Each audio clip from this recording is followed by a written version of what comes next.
Yeah. Yeah. You ready, motherfucker?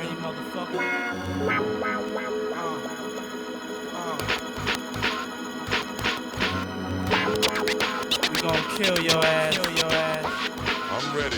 As I grab the Glock, put it to your headpiece. One in the chamber, the safety is off. Release straight at your dome, Holmes. I wanna see cabbage. Biggie Small the Savage, doing your brain cells much damage. Teflon is the material for the Imperial. Mike Ripper, girl stripper, the Henny sipper. I drop lyrics off and on like a light switch. Quick to grab the right bitch and make her drive the queue. 45 blocks and texts are expected when I wreck shit. Respect is collected, so check it. I got techniques dripping out my butt cheeks. Sleep on my stomach so I don't fuck up my sheets. My shit is deep, deeper than my grave, G. I'm ready to die and nobody can save me. Fuck the world, fuck my moms and my girl. My life is played out like a Jerry curl. I'm ready to die.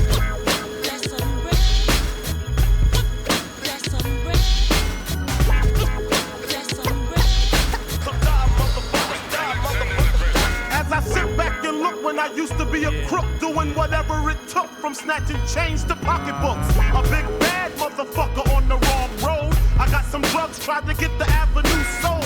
I want it all, from the Rolexes to the Lexus. Getting paid is all I expected. My mother didn't give me what I want, what the fuck? Now I got a Glock making motherfuckers duck. Shit is real, and hungry's how I feel. I rob and steal because that money got that whip appeal. Kicking niggas down the steps just for rep. Any repercussion lead to niggas getting wet. The infrared's at your head real steady. You better grab your guns cause I'm ready.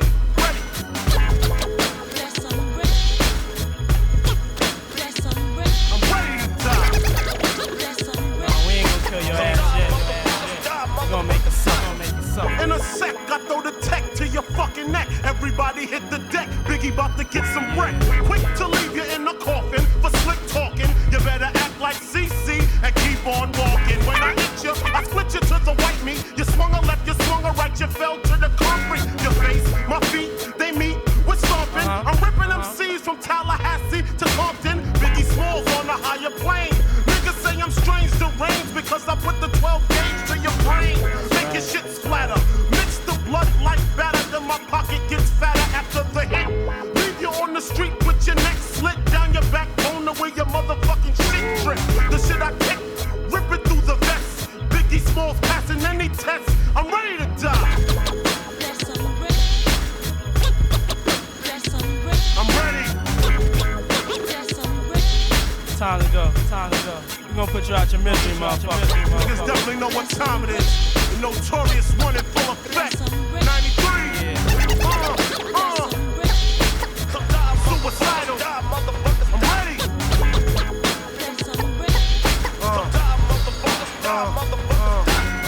Now I lay me down to sleep. Yeah. Pray the Lord my soul to keep. If I should die before I wake, I pray the Lord my soul to take. Cause I'm ready to die. I'm ready. I'm ready. All y'all motherfuckers come with me if you want. I'm ready.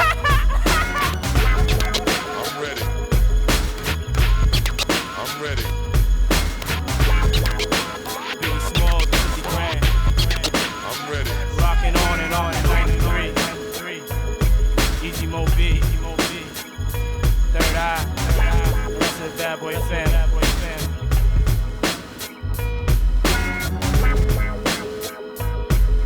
I don't wanna see no crying at my funeral.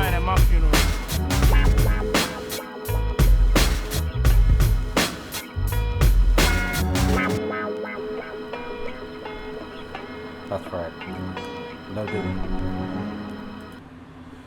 No Diddy. So, welcome everybody. Back at it again. It is 6:04 p.m. Central Time. It is a good Saturday. It is June 7th. Okay. I got you 1,000 likes during that song. Thanks. You really worked hard on that thumb. The thumbs were fucking pumping. So we are recording this too, and I will throw it back up there on YouTube as well, like I did today. like I did with the other two videos today, and we seem to be growing on YouTube as well, slowly but surely. And that's what we want to do. We want to make sure that people are always informed, they learn, and enjoy your Saturday evening, because since it's Saturday, I think today there's a UFC fight night. Somebody fights today, but it's fight night. Yep. And if not, you can fight your wife. You'll lose that shit in court. Right. Yeah. But overall, to the things that matter, let's look at the market cap. It's pretty obvious that the market seems to be kind of holding right now, especially with Bitcoin. It's at 105. Right? I think it reached at 106 this morning, or was it early? Some point it was around there. Yeah, it was up there. It was up there. So, I mean, it's holding. Yeah. So it's a good sign that the market's still a little steady. Yeah, I'm here, no worries. How you doing? What's up, Devendo? What's going on, man? I'm fine. I was just in the basement taking some chicken wings for my durum. You're in the basement. I saw Jojo coming up. I was like, okay, this will be for a few hours, so I got to make me some food. Oh. Well, So yeah, man, everything's good over here. So yeah. How was your battles? You didn't do anything, but just He's a French battler. what do they do? They don't do anything. I know. This girl wanted to have like this partner, but not doing this mess and I know her already like for a few weeks, and I was like, yeah, I'm gonna stay with her and not do too much, and she's like always hitting on me. She's always what? Hitting on me, like flirting. Oh, okay. And what did you do? Sure, I don't know if everything. Alright. But yeah, let's say that she wants to invite me. Man, she was flirting and you didn't do nothing? I don't think Devenzo's. I don't think he's ready. No, it's not that. I have my hat on somebody else, and Oh, okay. I don't want to screw it up. I did already a little bit, so. You can't screw shit up. You screw it up if you don't do anything, anyways. Bro, yeah, but. Fuck it. All right, whatever. Anyways, Whatever, let's go. important thing is that Bitcoin is at 105, going to 108, right? Well, 105 and 800, right? So that's a steady. It's holding. What else we got? Ethereum is still a shitty ass coin at 2,500. Thought I would have seen 75 or 8,000 by now, Zach, but this fucker wants to play with us. It's moving like a turtle. Just $1 at a time, right? $1 at a time. $1 forward, $10 backwards. Oh my god. I don't know how that works. That's we're not progressing here. July 3rd is a crucial date for Why? Ethereum. If that staking is Huh? getting accepted, for the staking, right? If the staking, No, July 4th is Independence Day over here. I think 3rd or the 6th, one of those. It's a date for the approval. If that gets delayed, it's going to be October. If that gets delayed, our coins are going to fucking zero. I hope so, and I hope it's getting delayed to October. I'm sorry, are you shorting a fucking coin or something that I don't know?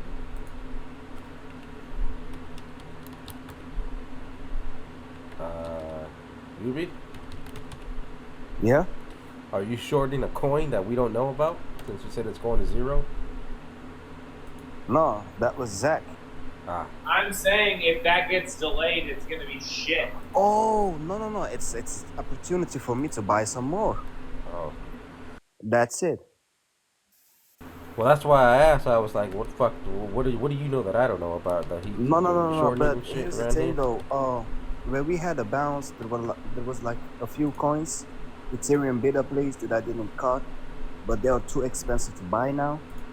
So just like Zach said, if those things retraces like another 50% or 30% I'm is just going to be saying, a if buying that doesn't opportunity for happen me. and the market prices in that they want it to happen, we're gonna get a dip with a chip.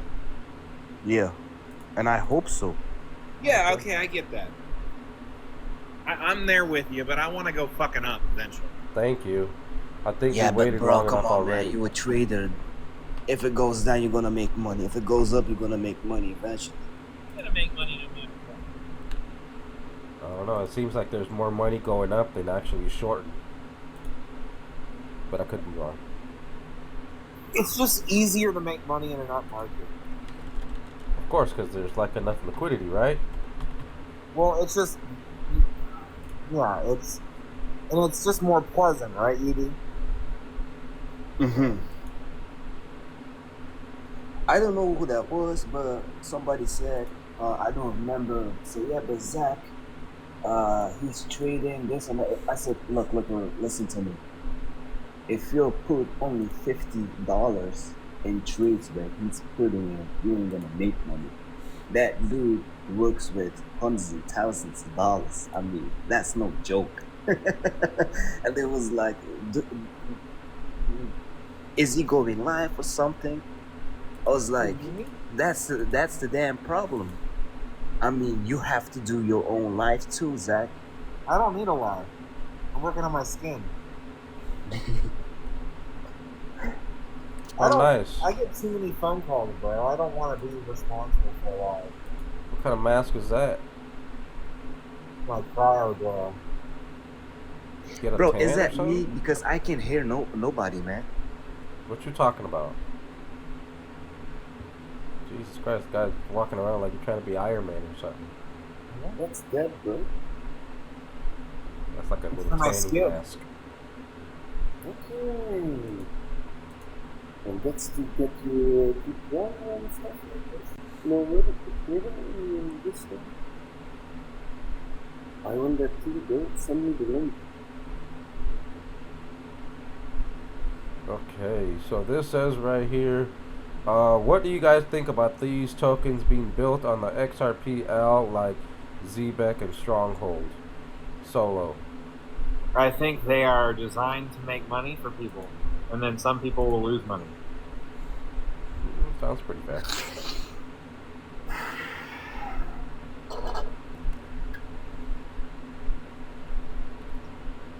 I mean, is that like an actual thing, or is that another promise here? That's the real kicker right there. Is it being built, or is it just another promise about what they're gonna deliver? Did you guys hear the ISO 222 debate? Why the fuck Yeah, would that doesn't matter though. I know. That's just a liquidity event. They'll sell into that news. Don't you think, UB? Bro, I mean, yeah, just like Yeah, that. hard, right? Like real hard. You know, I thought It we is going to pump, I thought we've but that already crash will be bigger. I thought we've You already have to established. be in crypto. It's all about being in the rumor and selling the news. Right. Well, that's what I was saying. Like, I thought we've already established over dozens of times that XRP is legit, but Ripple is not. It's not ISO compliant. Whenever I had this debate with those people, they always tell me, yeah, but UB, the price went up from 55 cents to $3, $4. Tell me why. And I told them, look, Robinhood had a Wells notice from the SEC. It's because Donald Trump promised that he's going to fire Gary Gensler. That was the whole narrative. And when he got elected, they all priced in all those tokens that was listed on Robinhood, including Sandbox and Decentralized Land and Cardano. It was not only XRP. And they think it was only XRP. And now we are talking about that ISO event that is going to take place is going to play out at the same way. That's why Quant is going up. I will say this though, Wealth Decoded is that at the end of the day, uh, XPR is better than XRP any day of the week. I'll make a bet. I'll bet you that you see Quant sub 80 before you see it 150. I forgot how the chart even looks like. I mean, I Don't know look that at the chart and tell me if you think I'm wrong. I'm just curious. You said Quant? Yeah? You think it's going to I think hit you 80 see first? 77 to 76. Yeah.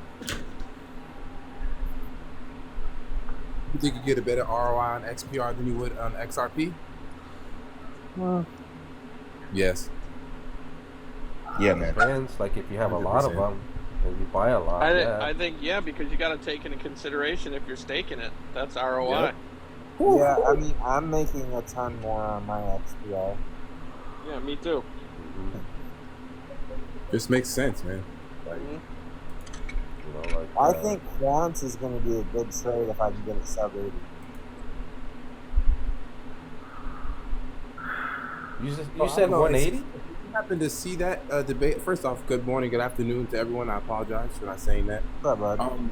Did you guys, CCS, I know I was in the comments, but did you see the debate with the ISO 222 thing between Crypto Bully and Glenn, yeah. Glenn? Did you happen to see that? No, I'm not. I'm not sticking around in a lot of dumb debates and topics lately, so I didn't see shit. Is that on here on TikTok or He's Twitter? Yeah, it's or on what? TikTok. It's on here.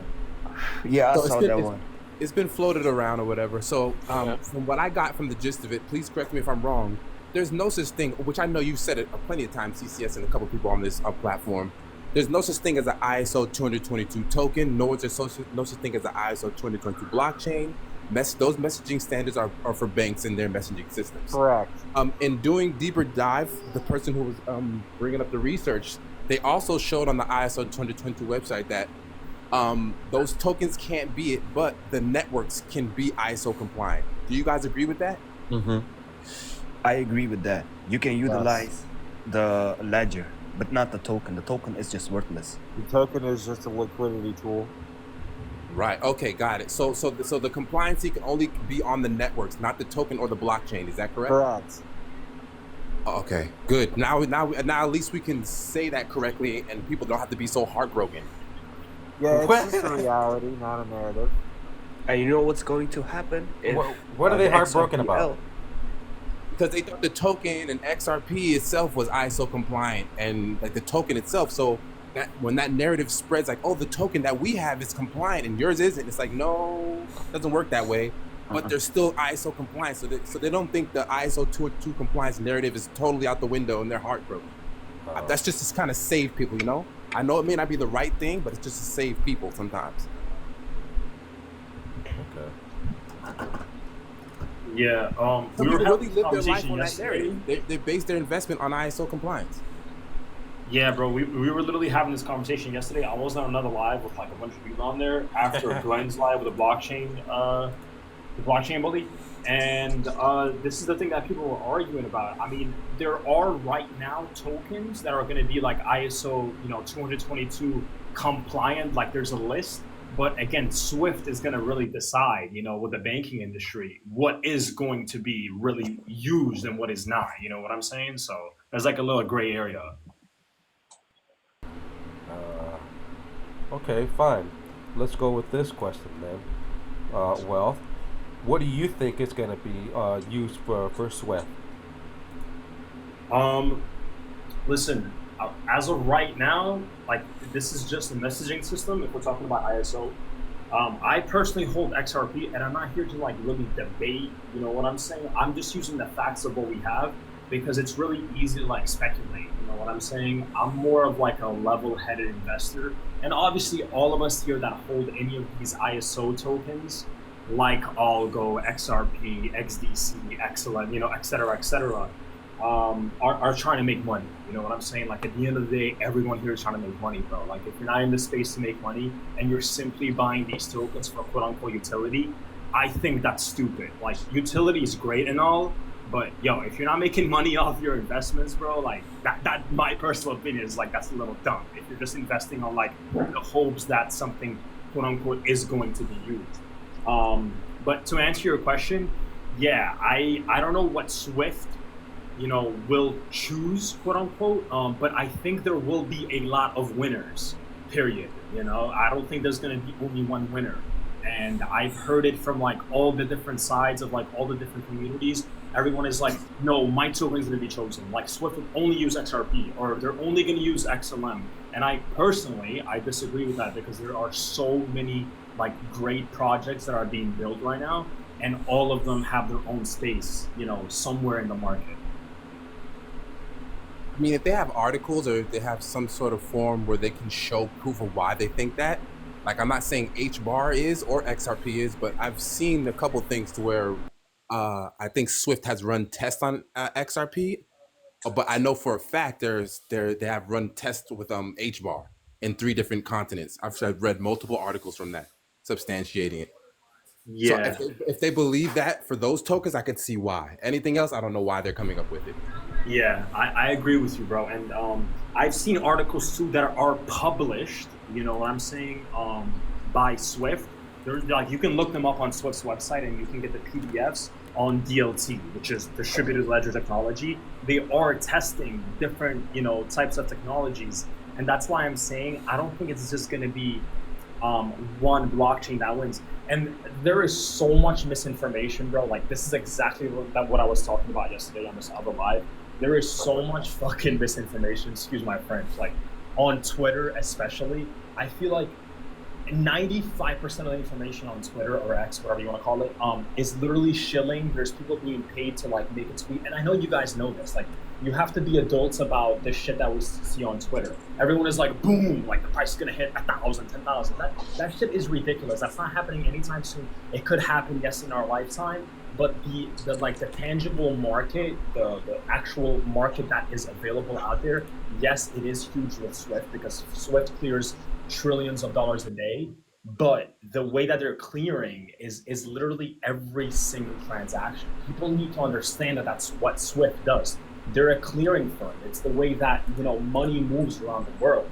So, they're going to test, multiple different blockchains, or I guess we should say payment systems at these times, because that's what XRP really is, It's like a payment system at this point, to move money across the world. So they're going to test all these different systems, and there's going to be a place for all of these players, you know what I'm saying, that are going to be compliant, and is going to fall under that compliance that they will set out. Swift is going to create a list of how a crypto, a token or a project, whatever you want to call it, a blockchain, is going to be compliant, and they must follow those rules in order to be compliant. So, that's why people love XRP, is because they're following the rules. Okay. They're in Washington. They have Holy power. moly! Hold on a That second. was Hold on a second. Chill for XRP. I don't know if you. Well, let's just go start off with the fact that it's a possibility that they may not be testing anything. Maybe they already have a coin selected, and they might give everybody, running in circles. And how do you know if they're gonna use XRP? They might use their own stable coins. You're absolutely right, bro. You're absolutely right. And this is why I don't take sides with people. You know what I'm saying? Like, they might or they might not. And that's why I said my personal opinion is that they will most likely, use multiple different blockchains for different reasons. And like, aside from Swift in general, there will definitely be multiple dozens, if not hundreds of projects in the next 5, 10, 50 years, that will be used in many different ways. There just has to be. I will say this, though, is that people who have all these ISO fucking coins, right, and they're also wrapped up in that, they're so stuck on that maybe perhaps you're losing sight of reality, of crypto. You have to trade. I gotta be honest with you. I think crypto is probably gonna end up like a shit stain in the underwear of life in less than 15 years. 2000.com bubble 3.0. Yeah, it's like, it's cool, but like, if you're gonna talk about adoption in crypto, I look at how many people. All you have to do is go look at your parents. Do your parents know what ChatGPT is? Do they use it? Are they curious about Grok? Or are they like, oh yeah, I gotta get XAI and Pendle and Peep and all this shit? Dude, crypto is a grifter's paradise. Yes. Make your money, trade narratives, buy whatever tokens you think are going to financially return you more, but get them and sell them, change your life, hold Bitcoin until they get quantum computing correct. But I gotta be honest, ETH, all of it, it's all fucking garbage. Hey, I completely disagree with you, bro. That's fine. Are you a millionaire? Yeah. Sorry? Are you a millionaire from crypto? I don't know. Have you made $1 million from crypto? Yes or no? Most likely, yeah. Cool. You want to go ahead and show me how cool your place is? Let's go ahead and walk through our houses. We'll see who's actually made real money. Yeah, I'm not here to boast, but that doesn't like. Yeah, I think you're full of shit. That's okay. No, actually, let's go ahead. Yeah, all I'm saying is... No, I want to see your beautiful place that's changed your life in crypto. No, please. Bro, I'm literally having a conversation with you. I don't understand why you're getting so triggered. I'm not triggered, bro. I'm asking you to proof up. Show me that you've changed your life.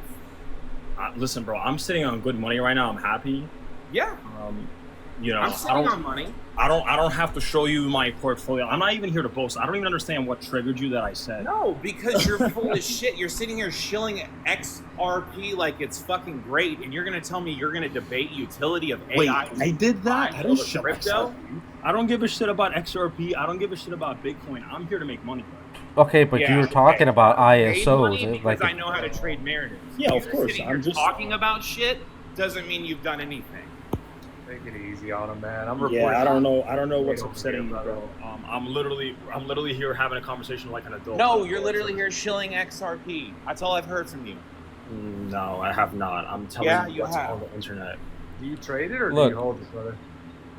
I hold a lot of tokens, bro. I hold tokens that I think. I hope you hold a whole lot of them. Hey, by any chance, are you from Houston, bro? No. Oh, no, it's because I just kept I kept hearing you say, know what I'm saying, and it's like a Houston kid. No, I'm from New York. I figured because he said triggered. I'm like, sounds like a liberal. Yeah, no, I'm not a liberal though. So, like, what do you guys think about Circle being able to basically do everything like cross-border payments, have ODL, which is on-demand liquidity for if you don't know whatever. Circle being able to do that and do 24/7 instant payments. I don't know how fast, but do you think Circle's basically can do everything that these tokens that are propped up to do? Yes. And I will tell you why. Do you see if these ISO tokens create their own stable coin, it almost makes it useless because if you still have to go through USDC to cash out, it doesn't make sense. Brother, listen to me. Tokens or stable coins?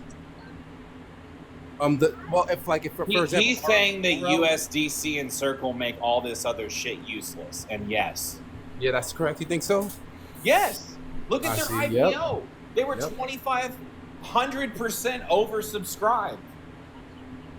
Yeah, that was the crazy. liquidity shows you what it wants. Brother, it wants Circle. They left like $1 billion on the table. How much they leave on the table? I think they left UB, and I think they left $500 billion on the table on their IPO. Or I mean, at least the market cap's there. Change. That's Trump change. Like if the US dollar is the stable coin, like then okay, then if that's the new petrol dollar, then Circle is going to control that money because one Circle, one USDC is redeemable for $1 US at their institution, no matter what. No matter what any exchange shows as a ticker, if it shows depegged, if it shows anything, it doesn't matter. I will say this though, is that I don't think we're going to see all these other stable coins that people are talking about because our deficit is going to be increased to almost $60 trillion by 2035. So I think USDC is just going to be the top one. I don't think that we're going to get all these other stable coins that people are thinking. Yeah, Jojo, here's the thing though.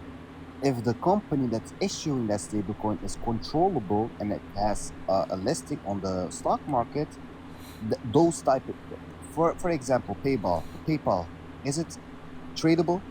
Is it on the stock market? So you have a lot of shares of that company as BlackRock? Good. It will do fine because it's controllable by the system, by those hedge funds. But if you don't have a share on Ripple and Ripple is not generating revenue for all those fees because they are burning dumbass XRP tokens, they ain't gonna want. Look, JP Morgan It has doesn't. their own blockchain. What do you think The the on credit card exchange. companies do, UV? What do you think they actually do? Because they're the ones that are getting ready to get fucked out of all this transaction. And that's why they invest in Circle because they're like, if we can compute with that, we have to invest and make us rich. If we are going bankrupt, that's why they do. JP Morgans and all these guys are investing in Circle. Why? Because if you can compete with your competitor, you need to have a share of it so you can benefit from that way. Yeah, shout out to Kathy Woods. I believe some of them were some of the underwriters on the IPO. Bro, BlackRock was a private investor before the IPO. Right. They was there. Yeah, I mean, that's true, but I think you guys are confusing like the stock and USDC.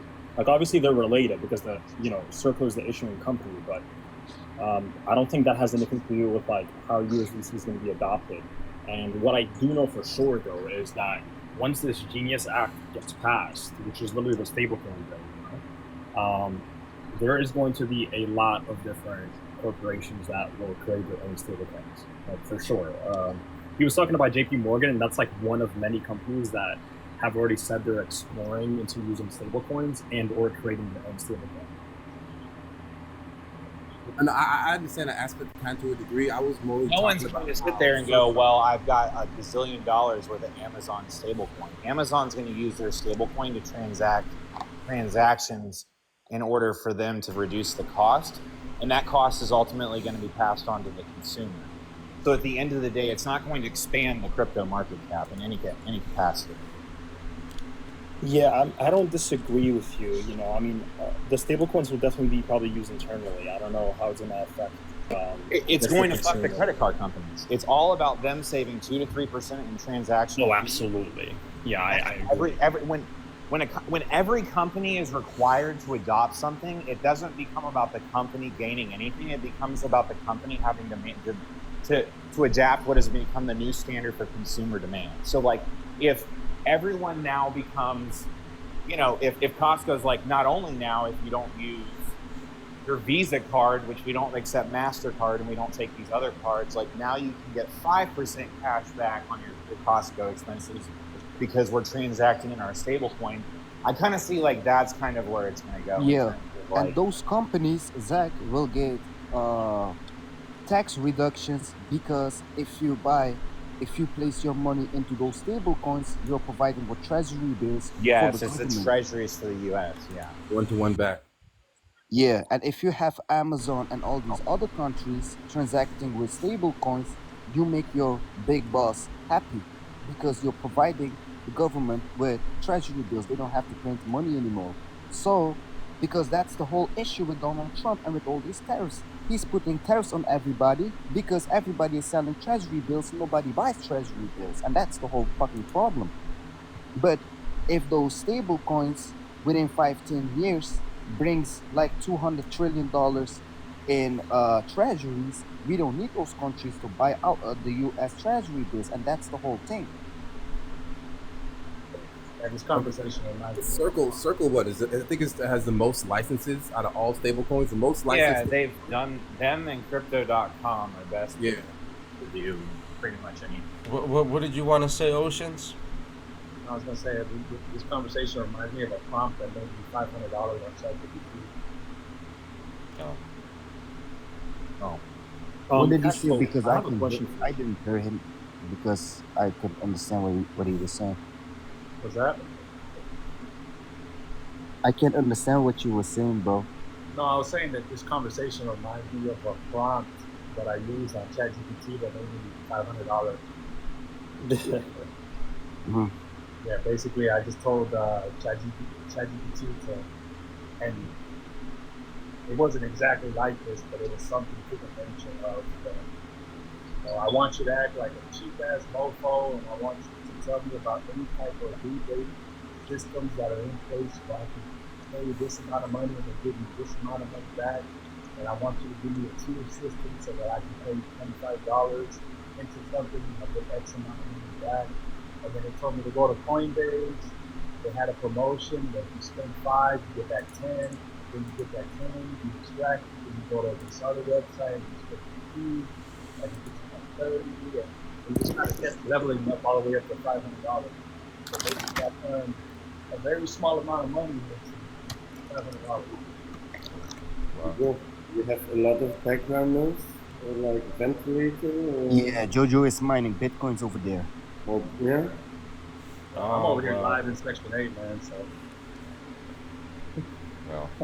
Cash flow. I have a question for you, bro. I want to go back to what you were saying earlier. You said that crypto is going to go to shed basically in the next 15 years. Do you think any aspect of crypto and what has come out of this industry as a whole is going to be here to stay, or do you think everything's just going to crash and go to shit? I think you're going to see Bitcoin have a super cycle, which it's having. This has been about retail chasing altcoins, while the suits have pushed Bitcoin to a price where retail can never obtain it. And now they will induce a chase for fractionalization of that. I think you have Bitcoin that either tops to 130 quickly due to economic. This whole Elon thing is a real wild card. It's very damaging for the US. It's damaging economically. It's damaging for our bond market. It's damaging for equity markets. It's damaging for Forex markets. It can macroly shift equities, crypto, all of it. So I kind of had us hitting like $250,000 on Bitcoin, especially with the amount of companies that are going to start to chase the MNAV strategy of MicroStrategy. Doesn't mean that altcoins go nuclear. I think you're going to see people create more and more altcoins, and you're going to have to be really good at trading narratives, and you're going to have to know when to sell tops. But I don't see like Link, ETH, any of these tokens ever becoming real world accepted. Like, I manage a commercial real estate portfolio that I've built for myself. I'm not going to take XRP or Solana or anything as rent. I might take Bitcoin, but honestly, I don't want to buy any Bitcoin at 100 grand. So yeah. I mean, and I think you can't just say Bitcoin and crypto's in trouble. Like I'm going to preface this. Like, I think all industries, including all banking and computer systems, cloud storage, security, are in deep shit if quantum computing really gets loose with the wrong people. Like, if you really dig into like what these meme stocks like QBTS, IONQ, like what they're actually working on, what these CEOs are building and Ask AI, and like look into it, like, bro, it's crazy. Like, instantaneously brute force any system. Like, anyone can do that. Like your grandmother being able to just be like, oh, I'm in anything I want. So it's really hard to fathom that. Like, and at that point, Bitcoin won't have any value because it won't be secure. I'm actually pretty deep into quantum, and I think we can talk about that in a little bit. But so when you made that statement that crypto's gonna go to shit, like what do you mean exactly? I mean, they use the alt tokens for liquidity to buy blue chip whatever, be it Bitcoin, Apple stock, Microsoft, S&P, NASDAQ, whatever. That's what VCs and liquidity providers do. How's that any different from buying gold and silver, though? Right. So what you're saying is they're using crypto as a way to collect, money and then dumping to retail. Yeah. Okay. But that's what makes crypto so good, though, just real quickly, is because that's the fastest and easiest way you can crowdsource without having to go through a whole bunch of legalities or paperwork. You could just make a crypto token, tell people you have it, they'll go buy it, invest money, and you take the money and go about your business. Yeah. But here is where people twist the narrative about cryptocurrency. There is not such a thing as a cryptocurrency. That's the problem. There is such a thing as a blockchain technology, but we don't need the native token. For example, I can tokenize on top of Ethereum, but I don't need the token itself. Yes, to a some. Hold on Yeah. 1 second. What did you want to say, Oceans? No, I'm saying, with all due respect, I don't agree with you on that cash flow because, like, what Can you makes speak a it little different? louder or closer to the mic? I would say,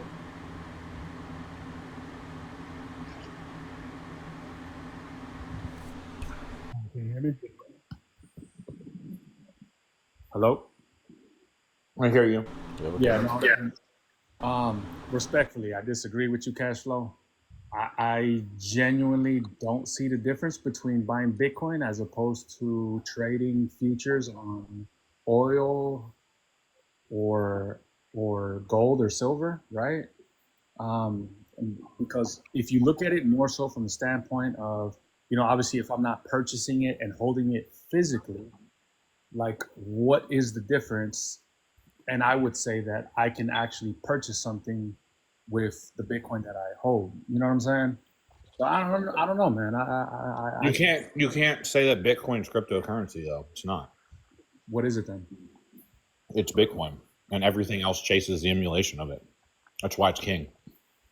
Yeah, here's the thing though, because you said something right. Because you said if you don't hold the physical asset, gold or this or that, it becomes the same if you trade it. But if you trade the stock market, you are buying a share, a piece of that company. But if you are holding a certain cryptocurrency, for example, XRP, that doesn't I mean think you're holding a piece of that, of a I share. think you guys don't At the end of understand. the day, like, can I stake my futures account?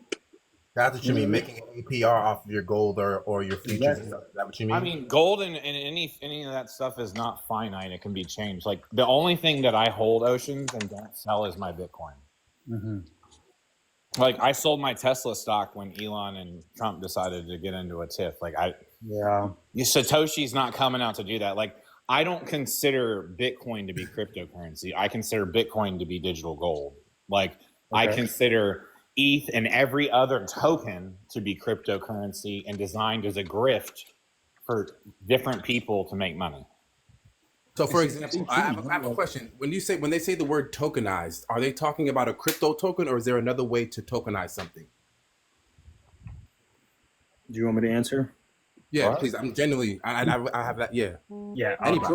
Tokenization is just basically putting any asset, any security. I know people get like creeped out about that word, but it just means anything that's tradable, and people are looking to make money off it. But basically, putting any token on the blockchain, that way it's accessible, right? So right now, what they're trying to tokenize, and it will happen because we're seeing it happen in real time, is real estate, bonds. You know what I'm saying? Anything like that's like in the everyday financial system. We're trying to tokenize it so it can be traded. Basically, the easiest way to understand it is that it can be traded 24/7 with like instant liquidity and clearing. That's all that it is. And we're trying to put stuff on the blockchain. Like I said, like real estate, bonds, et cetera, et cetera, et cetera. Anything out of the modern like financial system.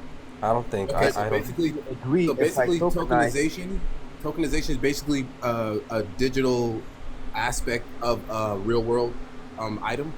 Yeah, but it doesn't have to be a crypto, right? It could be at any digital form. Well, every crypto is a token. You know what I'm saying? It's already tokenized. I mean, in their own way, in their own ledger that they're running in whatever NFT it's built on.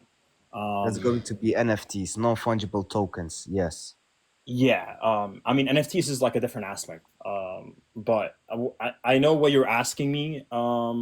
And you're saying tokenization, and they're talking about tokenization of RWAs, which are real world assets, aka real estate.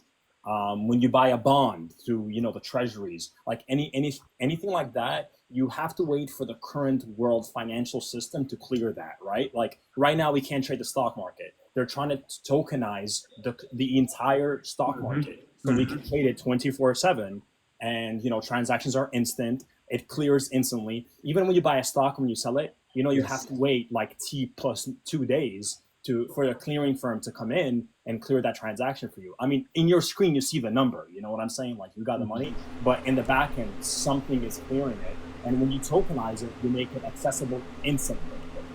Hold on a second. Shops, I got a question for you, man. I'm not a big fan of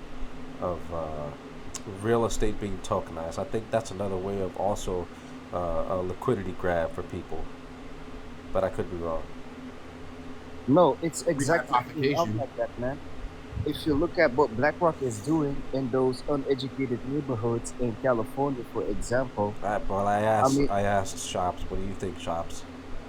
Well, I don't know how it's all going to play out. I think we had a live before where we were talking that how the money's going to be made, and like I think Aquaman did one on Stroze's live and was going Aquaman. through.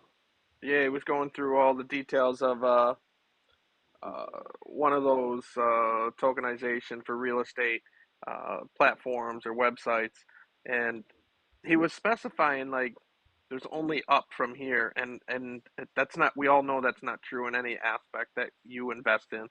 There's always a downside somehow, and there was no discussion of that, and nobody could bring it to the table. And until that's brought to the table in a sense of it I'll can bring really it to be the table. explained. You get a dumbass operator that doesn't know how the fucking market's going to work. They think rents are going to be X, Y, and Z. Rates go through the roof. Rents go down. Unemployment skyrockets. Their shit's worth 50 cents on the dollar what they just paid, and they tokenized a turd.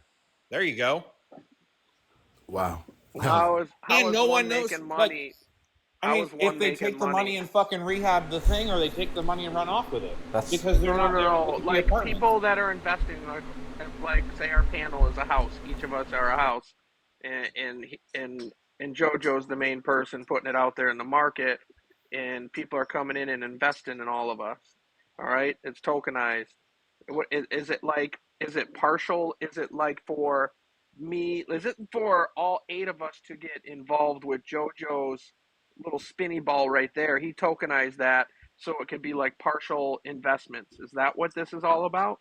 Because if that is, it's like I get crowdfunding, it. dude. It's just a giant Right. It's like source of crowdfunding. right. Because I won't be able to afford the $1 million home, so we'll tokenize it, and everybody gets a piece of the pie until it's covering what that person wants to sell it for. No. Or rent it for. That's No. not what that is. Tokenization doesn't mean that everything that's going to be tokenized, you can own a piece of it. It just means that everything that we have today in the current financial system can be accessed with 24/7 liquidity. Like That's all transfer that is. validity. Yeah, exactly. Instant transfer of liquidity. So like even your car, bro, you know what I'm saying? Like let's say you don't want to have somebody meet up with you and like you gotta sign the car sale shit, you gotta go to the DMV, like all this stuff that's happening today with the current financial system, they're already tokenized. Like all the steps and processes that it takes to do some fucking something that's simple as shit. You're not paying a deposit to a fake landlord that doesn't really own the apartment. So real estate agents are wiped out due to tokenization. Yeah, there's no point for that. Salesmen, a lot of salesmen are wiped out of the market because of tokenization. Correct, and everything will run on smart contracts. Because now they can't rehypothecate a mortgage, or they can't resell something to somebody else twice. What about title companies? There's no more title insurance because the contract guarantees the validity in the blockchain. Okay, but they that's don't need to write the smart contract. That is why I said.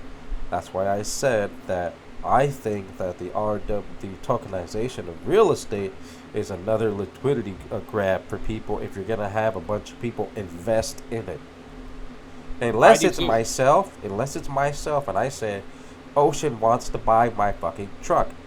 Do you like the fucking truck? Yes. How much does it cost? $30,000, whatever, USDC. I expect for him to pay me $30,000, not to have 10 people invest in the fucking truck. Yeah, but I also expect in that, you know, if we were, you know, in this hypothetical situation, I would expect for every single oil change that you did and every single tire rotation that you did to be on the blockchain. That's fine. You can go to fucking Jiffy Lube. That's where everything they got it for. Yeah, but I'd rather just look it up, brother. I don't want to go to Jiffy Lube. But do you get the point? The point is if tokenization something, a house or a car, you want to make sure it's legit. And if I transfer the product to you because you paid in full price, well then that creates a valuable asset to a certain degree, right? Yeah. But when I have 10 fucking people investing, no, that's a liquidity grab, and nobody knows what the fuck to do with it, and nobody can agree with something because you got 10 people that invested in this product itself. No, but Jojo, I understand what you're saying, but I don't necessarily agree with that. I mean, we have what you're talking about today in the current financial system. You know, you can get into a real estate deal with 10 different people. You can buy, you know, any other asset with other people as long as the law is there. You know what I'm saying? And the law is being built right now. I mean, we all know that that's happening. Yeah, but those people don't have access to general partners soliciting them at some platform on a daily basis. Those LPs are found through relationships, through commercial brokers, insurance agents, masterminds, and things along those lines. Like, you get someone into a free marketplace and you get someone like Grant Cardone that doesn't really pay anyone but pennies on the dollar, and they have a nice ad and they start grifting people, and you end up with these Chinese ghost towns because people put all this money into stuff. I'm just telling you, like, the real estate market we're in right now is on a house of cards ready to get ignited by the bond market. I agree with you. So these people try to commit fraud when it's just banks that are too stupid to come check on draws that occur, much less like the SEC doesn't do anything about these guys illegally raising money and going after with like just large, you know, yield savings accounts and all this kind of stuff. I'm just saying though, like, it will end up happening to a lot of people getting robbed. Yeah, I mean, it's happening. It's happening. What you're saying with the robbery is happening right now in real time. But that's why it's so important for this law to pass. And you know, the Genius Act. The Genius. Well, not only the Genius Act, but a bunch of other laws. You know, the thing that matters the most when you're, you know, passing these, I guess, assets from one person to another or one company to another is the actual smart contract that's going to be doing that. You know, so. There's nothing that's going to be hidden. You know, the law is going to be written on the smart contract. How the smart contract interacts and what asset gets passed to what person. Everything's going to be done instantly. You know, with a click of a button. So, is there going to be liquidity grabs? Absolutely. But again, like with anything else, bro, you can't be falling for scams like that. And if you don't understand the technology, you shouldn't really be using it. That's just my personal opinion.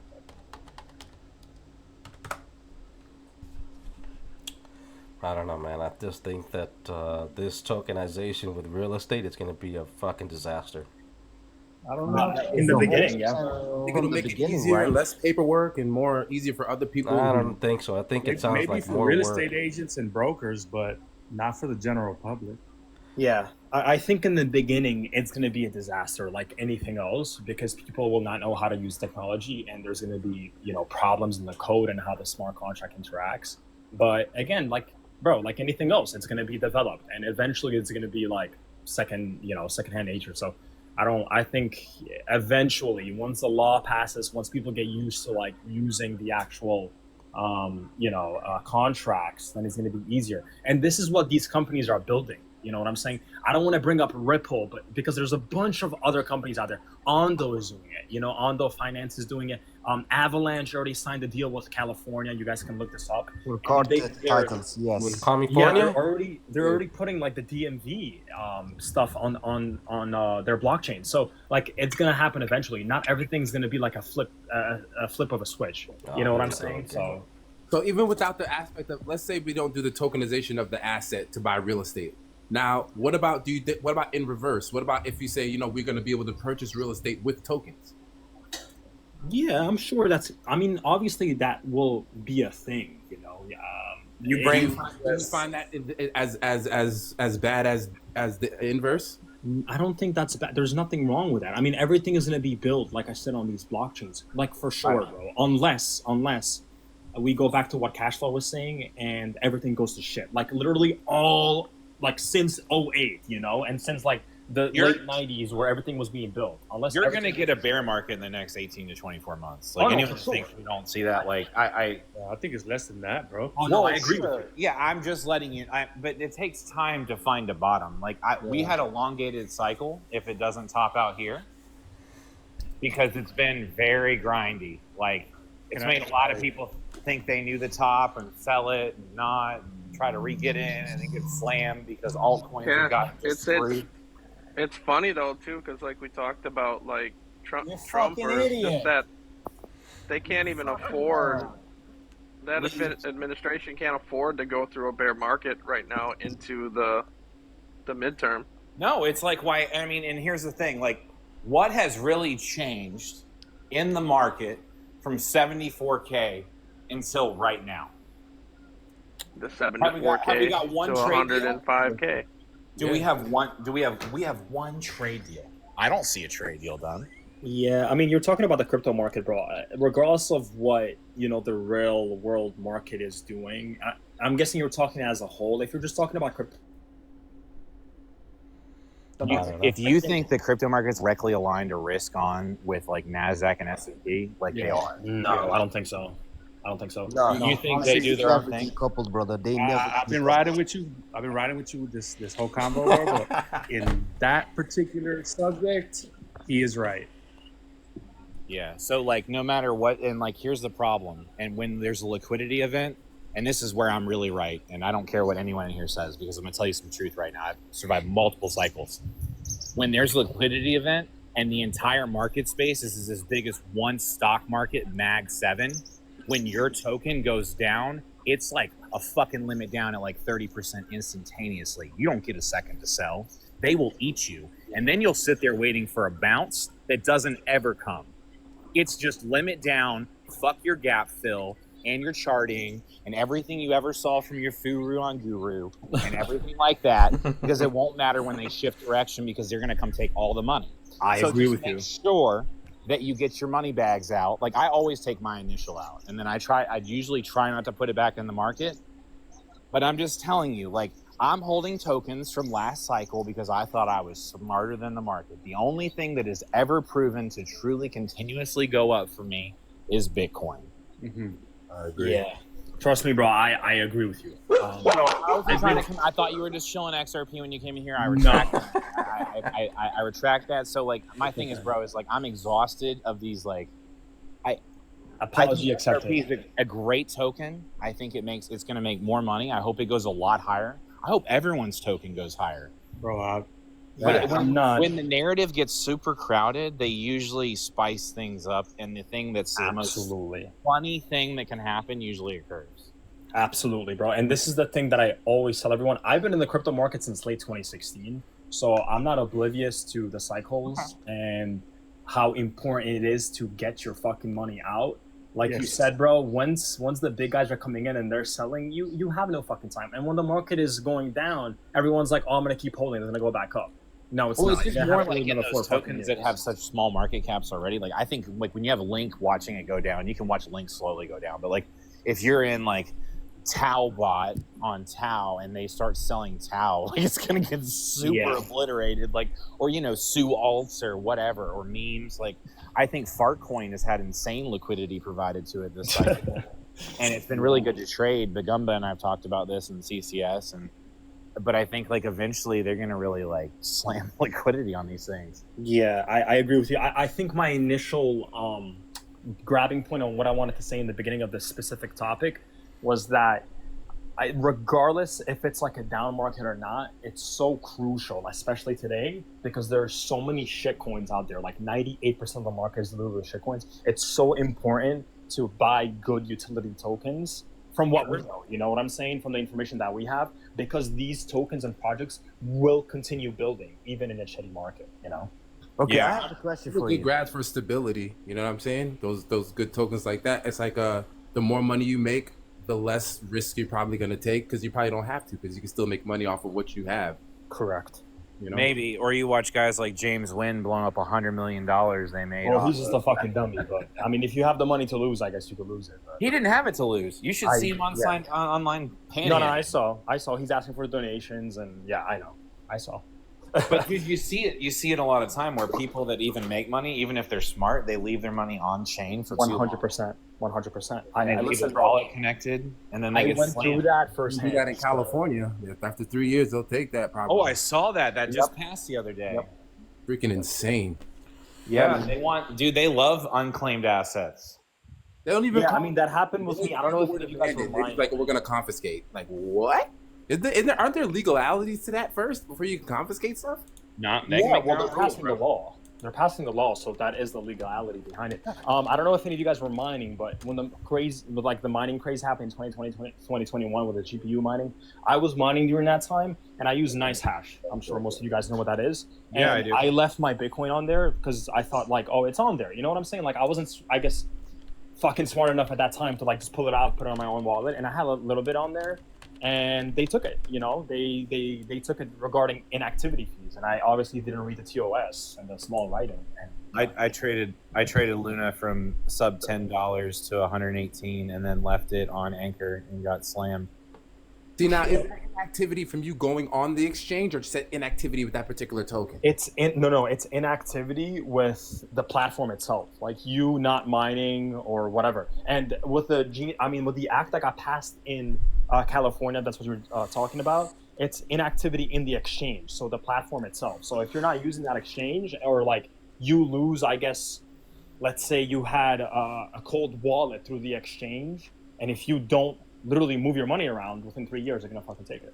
Because if you get arrested for some, yeah, can you imagine getting like get it back though, right? Getting fucking arrested for You're not something going to be able to stupid. get back into the exchange if you don't interact with it in a couple of months, much less 3 years. They're not going to let you log back in. If you can prove that it was yours, they will give it back, they said. Oh, I don't know about that, but this is the gray area about this. They'll give it back. Did you? Yeah, they're definitely not giving you that shit back, bro. Absolutely. California is not giving anything back. Nobody's giving anything back once they pass that law, and it's gonna happen everywhere in every state. But this is the little gray area. I don't know if you guys know, but in 21 or 22, I don't know which year exactly, Ledger was in a huge scandal because they apparently gave out information. Not apparently, but this did happen. They gave out some information of a guy, of an American who had a hardware wallet here, and they went to France because Ledger is based out of France, and they showed up with a subpoena saying like, you have to show us, you know, the private keys of this user, blah blah blah, etc. And everyone was like, oh my god, it's so safe, like your hardware wallet, your keys, whatever. You know, they literally said yes. You know, Ledger gave up the information of this client, and then they showed up to his house, whatever, and they fucking arrested him. But obviously, he was involved with like money laundering, whatever. This is their case that they, you know, proved. But it's really scary, bro. They'll give up your wallet for the authorities anytime. I thought that California itself, or any other fucking liberal states, they're trying to pass a law that if you have your coins on an exchange or on a wallet for more than a year, they still want to tax you on that fucker. That's crazy too, man. Yeah. Forces you in a position to have to. Did California pass the exit tax they were trying to pass? Yeah, I don't know if they did it. That was the thing with the Harris campaign too. I know a lot of people were against it. They were trying to tax capital gains. Unrealized. Yeah, unrealized capital gains. Yeah, money I might make. Which is fucking insane. I mean, that is ridiculous. That's coming to Belgium. How does that work? How does that work with certain accounts that have stipulations with them? Like, for example, like trust accounts, or an account that or a safety deposit box account, or safety like at the exchange. If you have some sort of account that is not just a regular one that comes with, you know, certain things like you want handed down to family members, they can still confiscate that too. Like you said, they had a subpoena. Well, so we're zooming in a little bit more on that, dude. Like even focusing more so on not only just your capital gains. Like there was no mention in that bill about your capital losses. You know what I mean? Well, they haven't inflated capital losses since 1970s. Like you get to write off $3,000. Like theoretically, you should be able to write off $45,000 a year if we calculate for inflation on your losses to the IRS. Yeah, and the thing is, the crazy part is about it, I would respect them more if they penalize you for not reporting your losses. But they don't. They only penalize you for reporting your gains. Like, isn't losses a part of the game too? Yeah, but they only share losses. They only tax gains. Yeah, that's bullshit, bro. They only care about when you're making money, bro. That's like there's so many crypto. Left some money on the table, but don't worry about it. You don't get penalized for leaving money on the table. You get penalized for taking the wrong amount. Gotcha. Okay. Well, either way, I just think that for those who are investing in crypto trading, whatever, get your ass out of California, New York, any other little blue shitty ass state that just wants to say you need to pay more because we need to live comfortable. Yeah, buddy. I'm in Texas, but I got plans to move to Puerto Rico. Oh, this fucking guy. Let me guess. Tax free on crypto? Oh Yes. my god. Apparently, not that it probably affects the market, but the guy running for president in Colombia just got drilled in an assassination attempt. Oh, unfortunate. Don't live there, apparently. Yeah, well. That happened. Speaking. Like some of these conferences and some of these like meetups are like just nothing but like a way for people to just like scout people out and just be like, hey, that guy has a wallet, that guy has a wallet. Let's go start our stakeout. Like, speaking of foreign countries, right? I think that El Salvador is gonna go back to its rooty shit after this president is gone. I don't know, bro. After his term is over, I think, because there's a lot of politicians down there that demanding to release some of these fucking criminals. Bro, they don't want our criminals. They're a special breed. Yeah, for whatever it matters, anybody who's actively trading right now, just kind of an FYI, BTC is about to make a downspin. What? Yeah. No, I'm saying for anybody who's actively trading right now, if you're long on something that's actively following BTC, just know your shit's about to go down. Wow. Well, I'm not surprised if it does. Oh yeah, it looks like it's about to fall off a cliff. I'm gonna keep holding regardless, but. Hey, but I do have to say one thing, man, because I've been super proud about this situation. It was kind of like an aha moment. Like, I know what the fuck I'm doing. Cash Money, respectfully, right? I have a ton of respect for you, bro. Like a ridiculous amount of respect for you. But there was a moment in ZBCN where you said to long it, and I said, no, I'm going to short it. And I was right, bro. Where? I shorted it from 5 cents. Well, I shorted it at 0.770. Yeah, you know what I mean, 0.005. Oh, that's good. Yeah, buddy. Yeah, so that was like my moment, like, okay, I think I know what the fuck I'm doing now. You think? It's just one of those things, dude. Like, you meet a bigger fish and, like, you just want to kind of, like, Right. Well, I'm just saying in general that, this whole thing about Bitcoin City in El Salvador and people are going to fucking move down there, I think it's going to go to shit after this term is over with this president.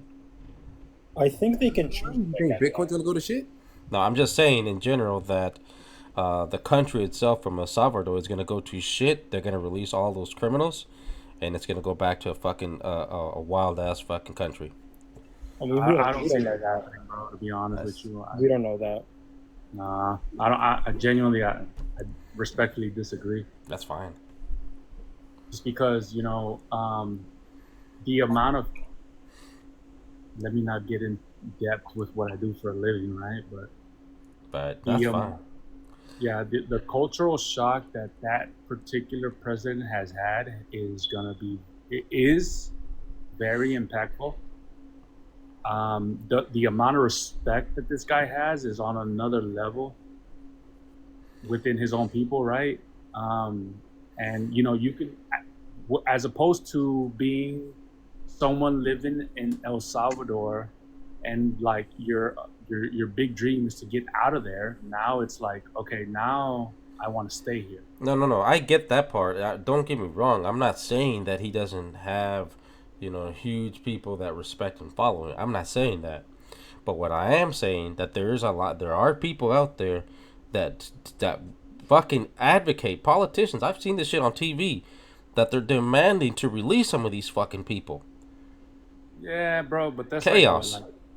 That's like maybe what, like 0.0005% of the population of the inmates. You know what I mean? Yeah, I think you were talking about the whole America case, right? With that guy that went back there and whatever. Yeah, I honestly, I don't see nothing but great things happening in El Salvador, and eventually it might be a tax haven. I agree. Hopefully it is. Yeah, and in El Salvador, they passed like a law recently, of course, with Nayib in there, but that he can be reelected. So I know he's gonna probably stay there for fucking dictatorship again. Yeah, I mean, he's a good president for them, bro, or dictator, whatever you want to call it. I mean, he's right. I get it. Fun fact: he's actually a One practicing of Muslim.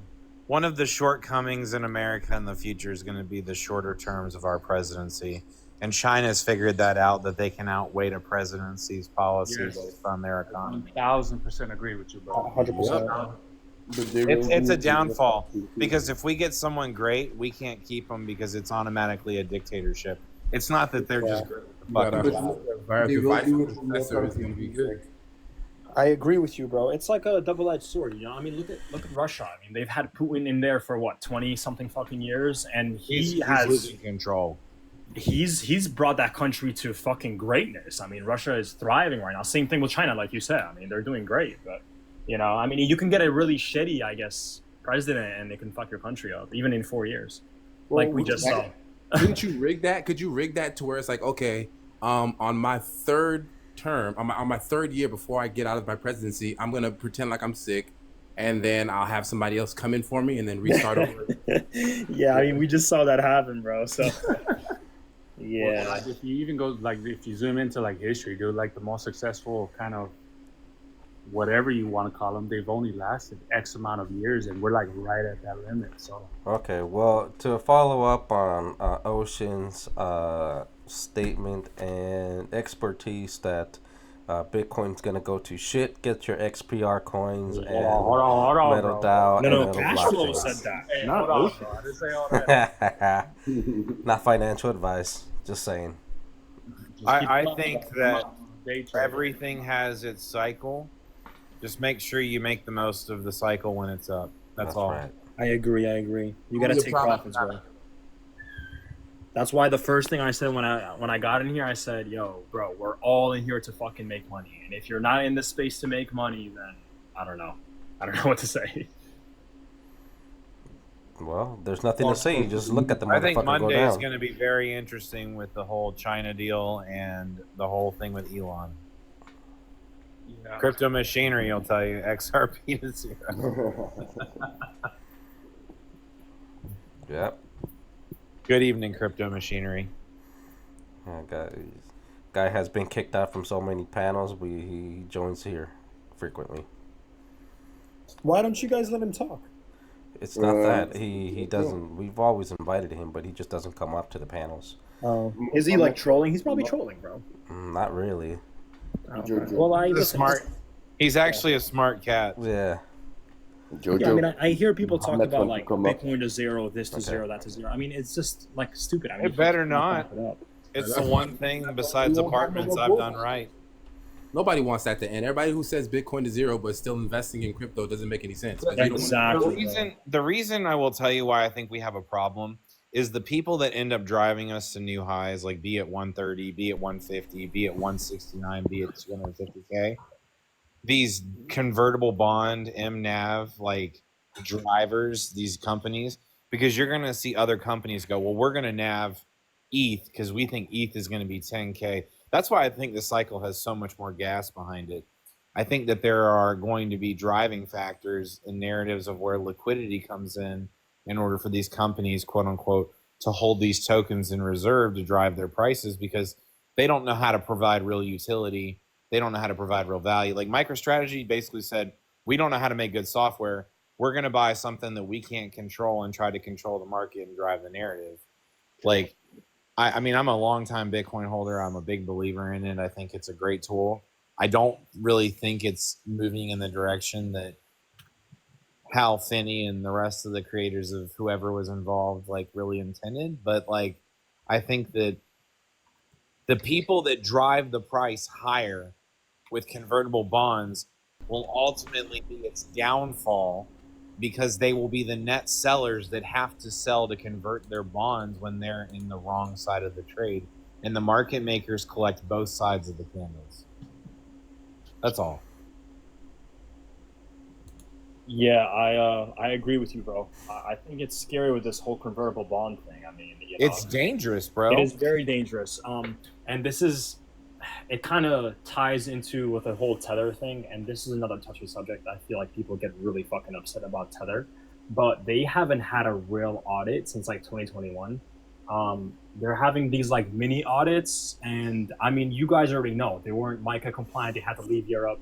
They're like in a fucking island here, like an offshore account, and they're saying that they're trying to do like a full audit. But the big four companies that do like the biggest audits, they said they're not going to touch it because of like the scrutiny that's going to come after if they actually release the information of Tether's backings as they're claiming.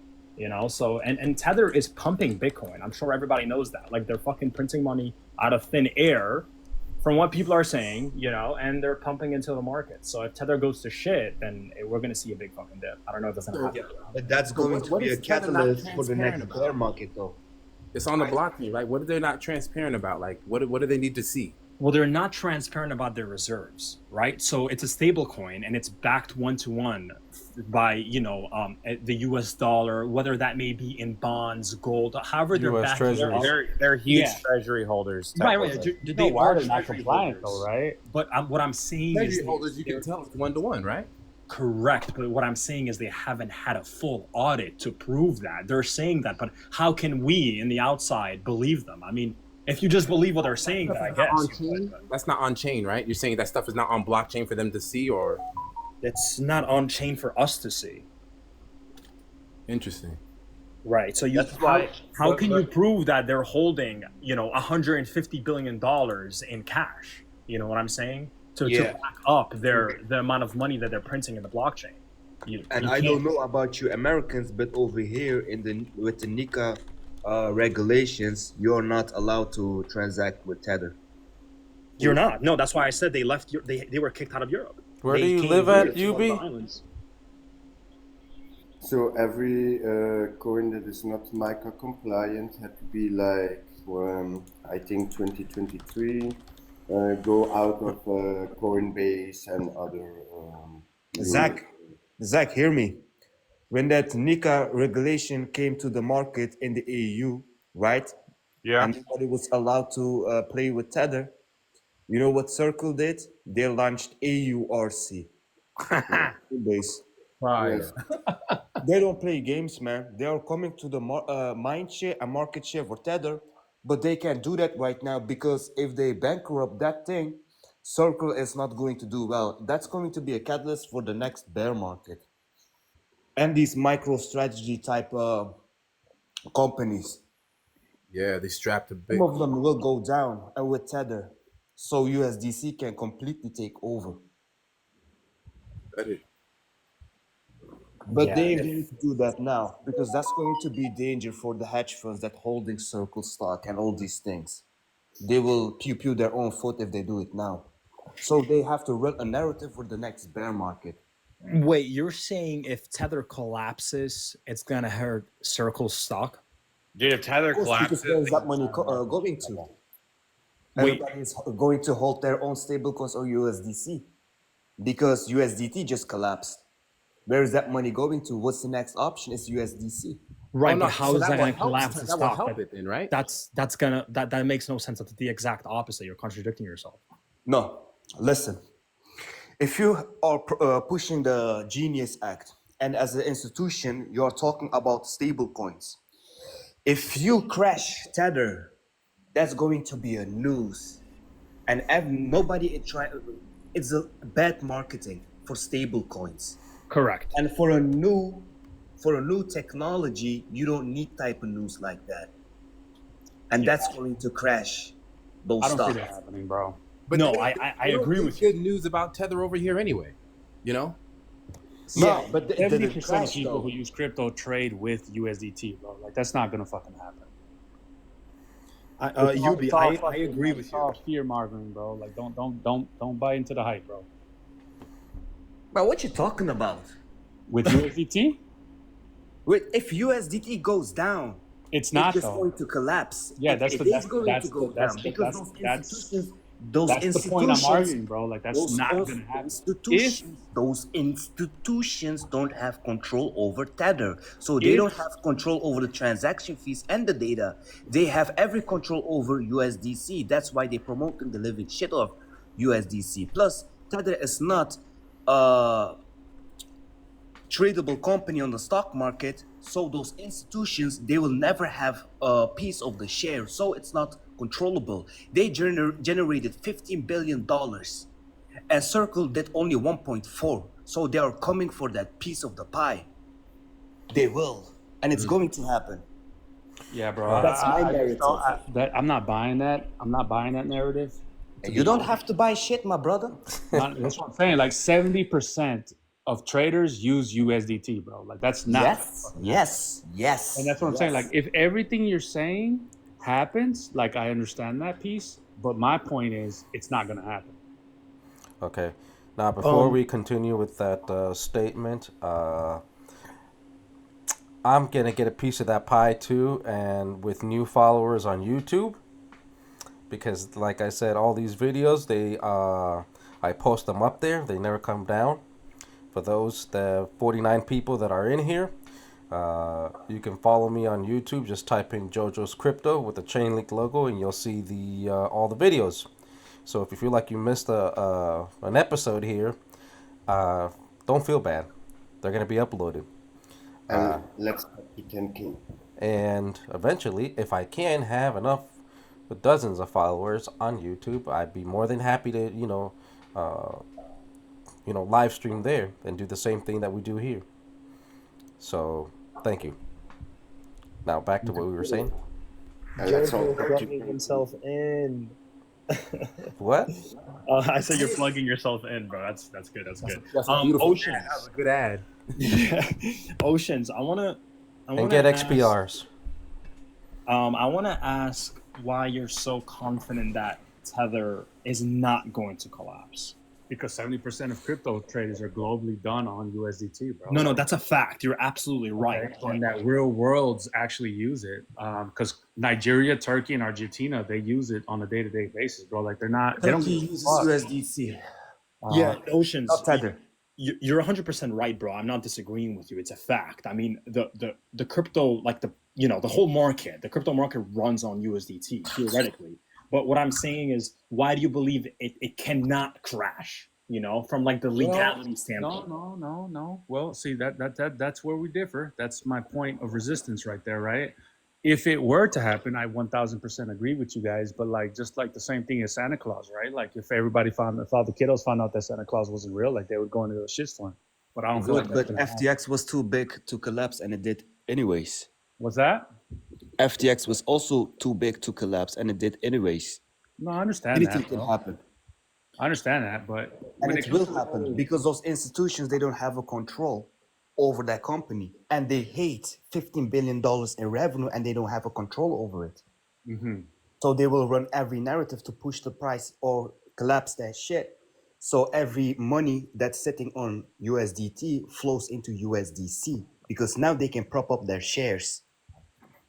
Hey, that's the thing. Like FTX was fully regulated. Like they were 1000% fully regulated. And what happened to FTX? You don't get it because FTX was not controlled by the BlackRock, Vanguard, State Street. Well, Jojo, bring up Run Up.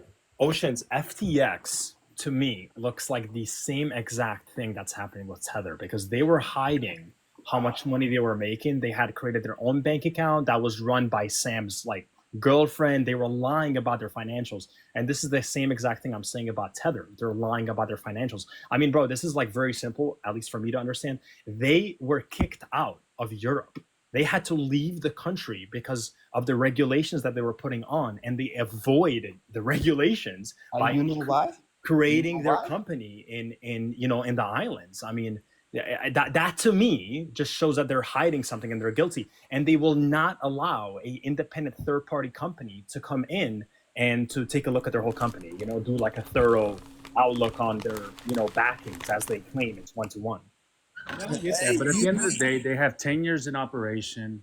They have multiple events that have happened within the FTX, Terra, Luna, COVID crashes, and just with everything that's happened. I mean, in terms of redemption periods that have happened during panic periods, they haven't broken their peg. Hey, I want to ask you a question, bro. You mentioned if Tether goes down, then Bitcoin goes down. Can you explain how? They have to liquidate everything. Yeah, but I mean, look, far as I'm aware, correct me if I'm wrong, right? But Tether is a means to acquire other coins. So once you bought the other coin, the value's locked within the coin. So if Tether goes down, you still got USDC and the other coins that you could transfer into. So I don't see how Bitcoin's gonna go down if Tether goes down. The event itself, just like Luna. What? Okay, Yeah, when but they Luna print crashed, they what print happened in Tether the to buy market? Bitcoin. Yeah, we So really don't know Tether's balance sheet. if And Luna last I heard, collapses, they have to liquidate just like Luna did. But if they don't liquidate, the event itself, every money is sitting in Luna. If that collapses, it brings the whole market down in the crypto market, and all that money will flow to USDC. And that will happen because they will do everything to control the stablecoin narrative. And if you're BlackRock, ARK Investment, and JP Morgan's investing in a stock, that means they have the best backing. Tether has no backing. That's why they are getting crucified in the EU. yeah, USDC, AURC, Circle is the play, and that money will flow to USDC anyways. It will lose their market share and their mind share. It will happen. And FTX was regulated, yeah, but they didn't had control over FTX. Now I'm talking about BlackRock, Vanguard, State Street. They are controlling Coinbase, and it's now knocking on the door of the S&P 500. They are the main distributors of USDC. Now tell me, which blockchain is integrating USDC now? Everyone. Everybody bro, is integrating USDC.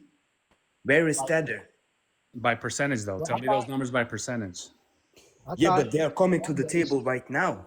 Yeah, I mean, I respect that, brother. I respect that. But at the end of the day, right, in terms of what USDT is, I think that it's more so made for the users, not so much for the regulators. And that's why it's getting a lot of backlash. Yeah, Yep. wasn't Coinbase added to the S&P 500 on the 17th of May? It was. Yes, it was. Wait, oh, yep. And if a company Ocean. like that doesn't work with Tether, what's going to happen if regulators are saying to those other exchanges, you ain't going to work with Tether? What's going to Exactly. happen if USDC is the only option? Yeah, What is and going to happen with Tether? Tell me that one. yeah, Because the data Oceans. shows that Tether is dominating. Yes, it is. That's By the data. they're only dominated by market cap. But if you look at the volume, USDC does more volume, and that's mostly because of Solana meme coins.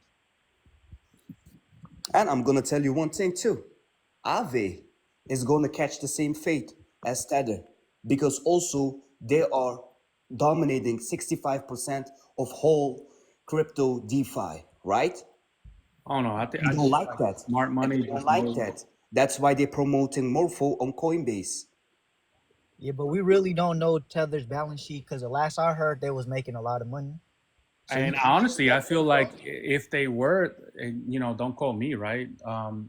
But they ran there's a word for it. I want to say it's called attestations, but I'm probably butchering that big time, right? Attestations, yeah.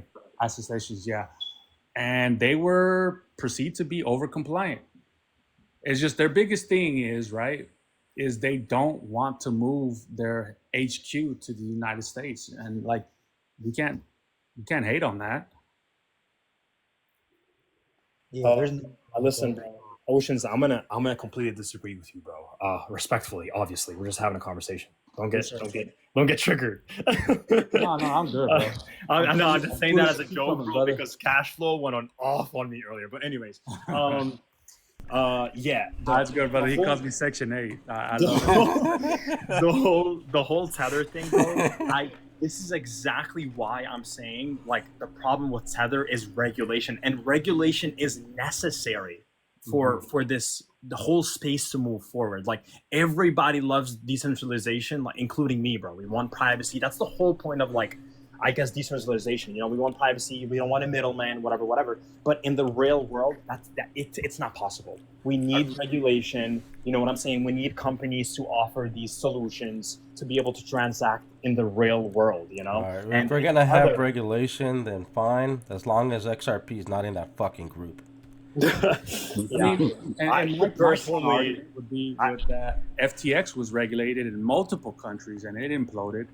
That's what I'm had licenses and they They still were lying, bro. users. They were lying. They were lying Yeah, about their and- financials because they did not have third-party audits. And this is the thing that Tether does not have. They do not have a real full third-party audit. All they have right now is attestations, and they're basically like mini audits. You know what I'm saying? And they're choosing the company that's allowing them to do these little attestations. And that's why I said earlier, I said, the big four companies that do audits for all the big companies that we know of in the world, they said that they are not going to do a full audit on Tether because if we find out what's going on with Tether, like the market is going to implode. That is, you can look it up. Like this is Because what happened with FTX, they are going to focus more on auditing, and that's why Tether is going to catch a bearish fate, and they are going to regulate stable coins that are backed by companies that are tradable. So it's controllable by the institutions. For instance, you have PayPal, right? They have their own stable coin. That's going to be regulated because it's controllable by the institutions if you buy the biggest share. And that was always been like this. Crypto is never made for us. If you have the biggest share of PayPal, now you have control over the data where the money is going. So let me Same ask thing you for this. USDC too. Yeah, let me ask you this. But for Tether, if you have gold in your reserve, if you have Bitcoin in your reserve, but you can show me, then you're doing the same thing with those FTT tokens, what Sam Bankman fraud did. It's the same thing, and they're going to focus even more on Tether. And to piggyback off of that, what matters more to you as what do you want to call that? An investor, right? A one-time audit or ongoing monthly proof that billions in redemptions were covered instantly? In my opinion, it has to be done every quarter. At least. At least. Because if JP Morgan is launching his stablecoin and he's saying like, okay, it's backed by Treasury bill, but who knows that? Yeah, I exactly. need the audition. Yeah, exactly. And this is what Tether is not doing. They're not doing that, and that's a problem. We're gonna probably go back to silver and gold being a legal tender. We might, but regardless if that happens or not, I mean that doesn't help us in this market. You know what I'm Man, saying? I saw the documentary on JP Morgan CEO Jamie Dimon. Man, that guy is a wolf. If he sees $50 billion generated by Tether and it's run by maybe 100 people, nobody is liking that. And that's why XRP, the Ripple, the company itself, is like useless. If you can be controlled by the institutions, they will never let you play on the big table. Never. Well, I hope they stay on that SEC lawsuit forever for another 10 years. Damn, bro.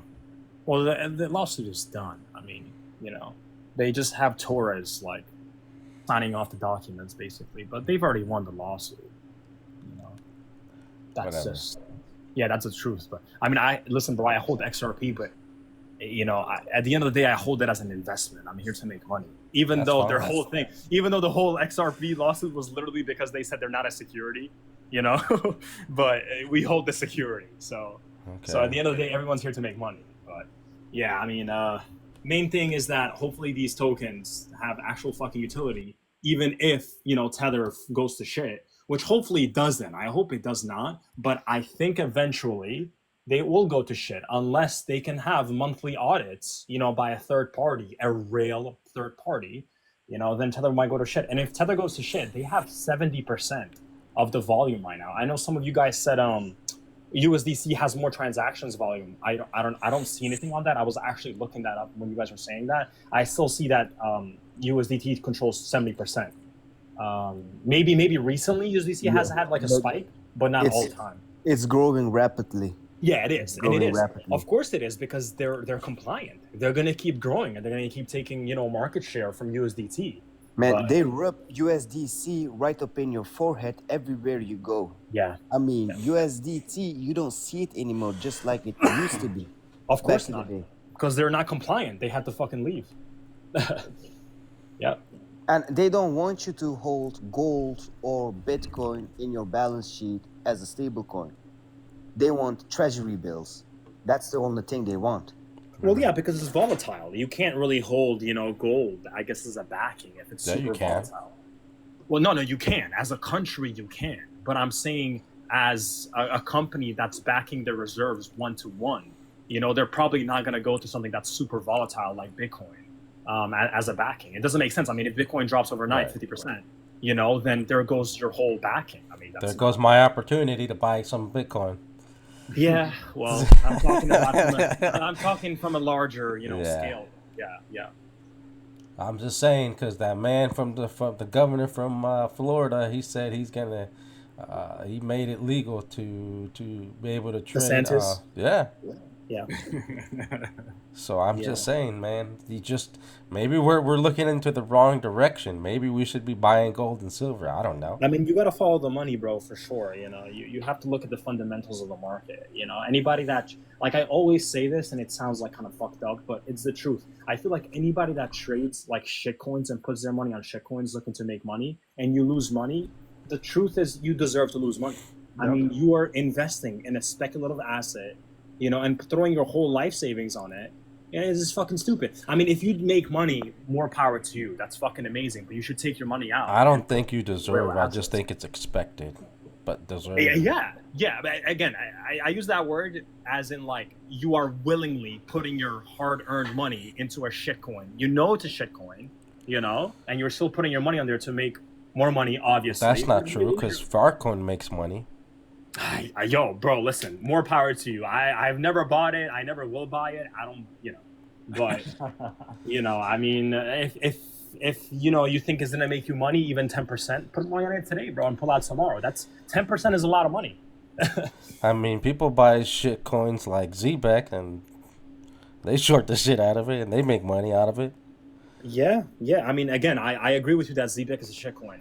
And I only say that because I am ignorant in what they are doing, but I also do know who the owners are, and they left the previous project because they rug pulled it, and now they're on this project. And on this project, the ZBEC project, and for anybody listening that owns this shit, you guys have to do your own research and look it up. They own like 64% of the supply. That's one, and they've rug pulled their previous project. This is public information that you can look up.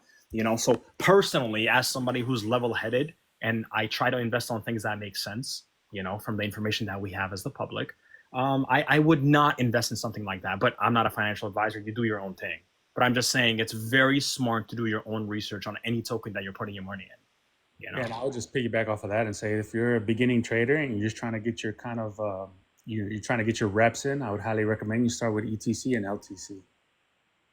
Yeah, or anything that's going to hold the value. I mean, Bitcoin is like such a no-brainer if you're planning on holding 5 to 10 years. Obviously you have to look at the long term. Yes, sir. Yeah, any time, bro. Like I've been in this space for almost 10 years now, and we were talking about this earlier, but bro, like it's so important to pull your money out. Like you can't just keep holding on to your bags. It's to the moon, bro. You can't think like if you're gonna start trading, buy XPR. Yeah, I don't even know what XPR is, bro. I'm gonna be honest. Oh my God, it's 10 times better than XRP. I don't even. What does XPR do, bro? I want to hear. Oh my God. No, 10 years and you still don't know what this is? No, tell me. I'm serious. My I've heard of it, but I don't know what they do. I've never went to the website. This is your window, CCS. Come on. Bro, educate me. I'm serious. Watch out. Oceans is calling you out, Shops. Are you hearing this shit? Oh my God. Go ahead, bro. Shoot your shot. Well, look, all I'm saying is that XPR, right, is a coin. It's not a fucking token, for starters. Okay, they have a platform that's called MetalX, and you can borrow and lend some of the coins that they have available on their loan protocol on their list. Coins like XRP, Bitcoin, Ethereum, Litecoin, Doge, DAO, and the one that you guys were not so sure about, even Tether. Right, and when you borrow lend, you earn the loan protocol rewards. They also have a platform there where they have a DEX platform for trading. All right, they also have yield farming. They have a liquidity pool. You can swap your rewards for coins like whatever coins they have available there on the list, like Doge, Ethereum. It's a DeFi platform. However, it's very simple to use. It's extremely simple. You can, by the way, when you actually borrow or lend or yield farm, anything like that, you're not locked in for these things. You have automatic access to move your money, your coins out of there instantly.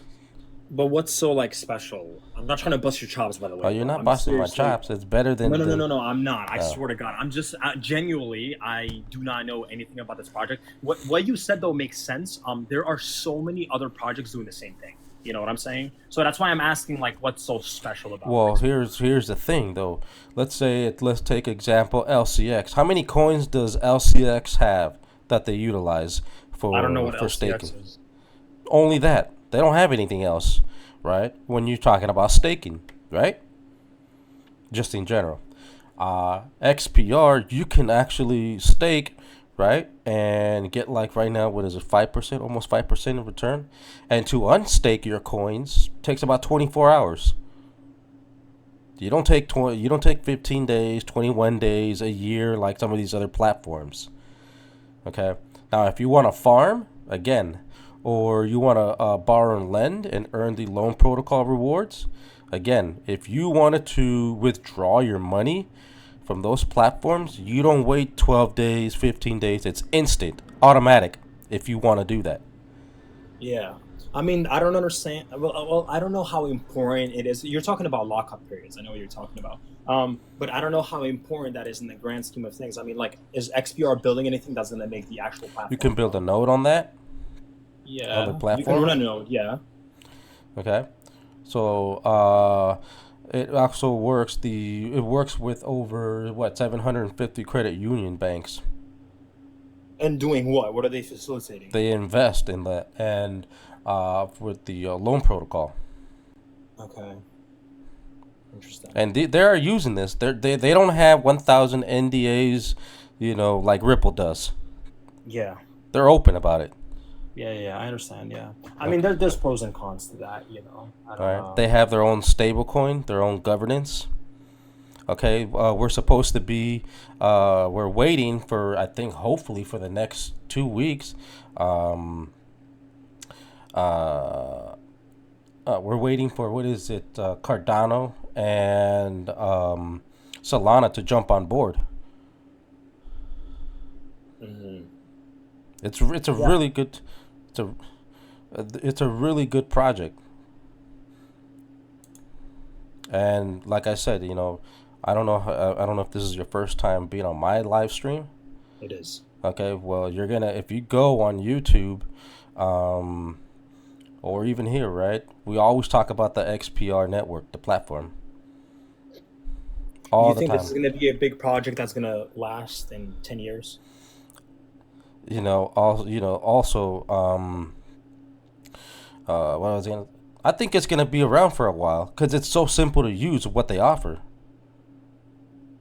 It's so simple to use, so easy to use. But in order to, let's say, to utilize their MetalX platform, right, you have to download the WebAuth wallet. Because with that, you'll authorize movements or all those coins, what you want to do with it. Right. I like that. I mean, they also work with other coins, right? Where if you use the DEX platform, right, they bridge some of those coins that are on that list to trade. Yeah.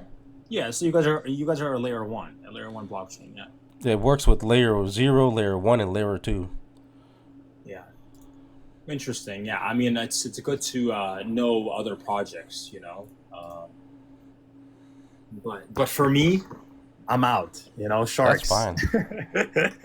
That's fine. I mean, all you have to do, like, to even, because you've been around the crypto space, right, for quite a bit.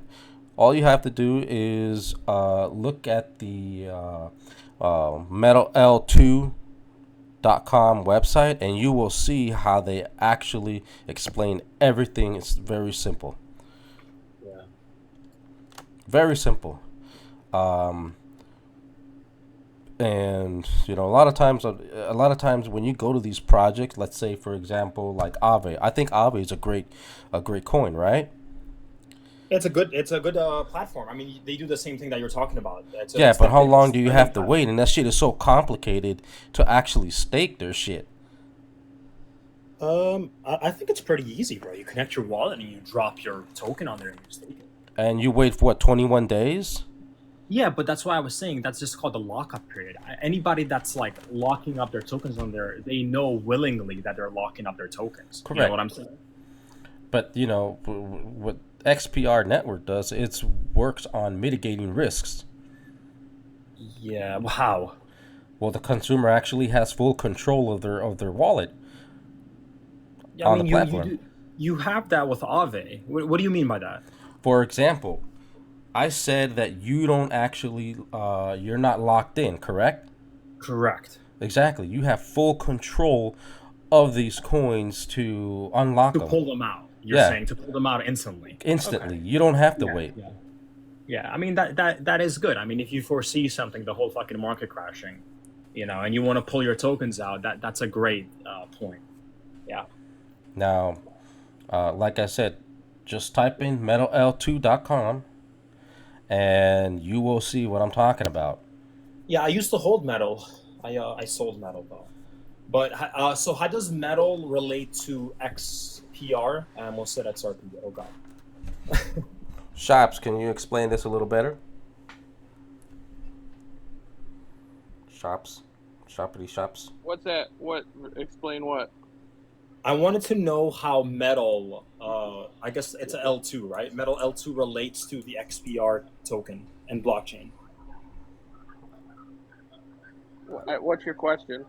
My question is, how does metal L2 relate to XPR?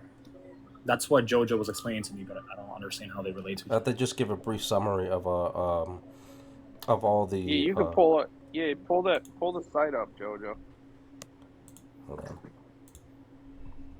Hold on.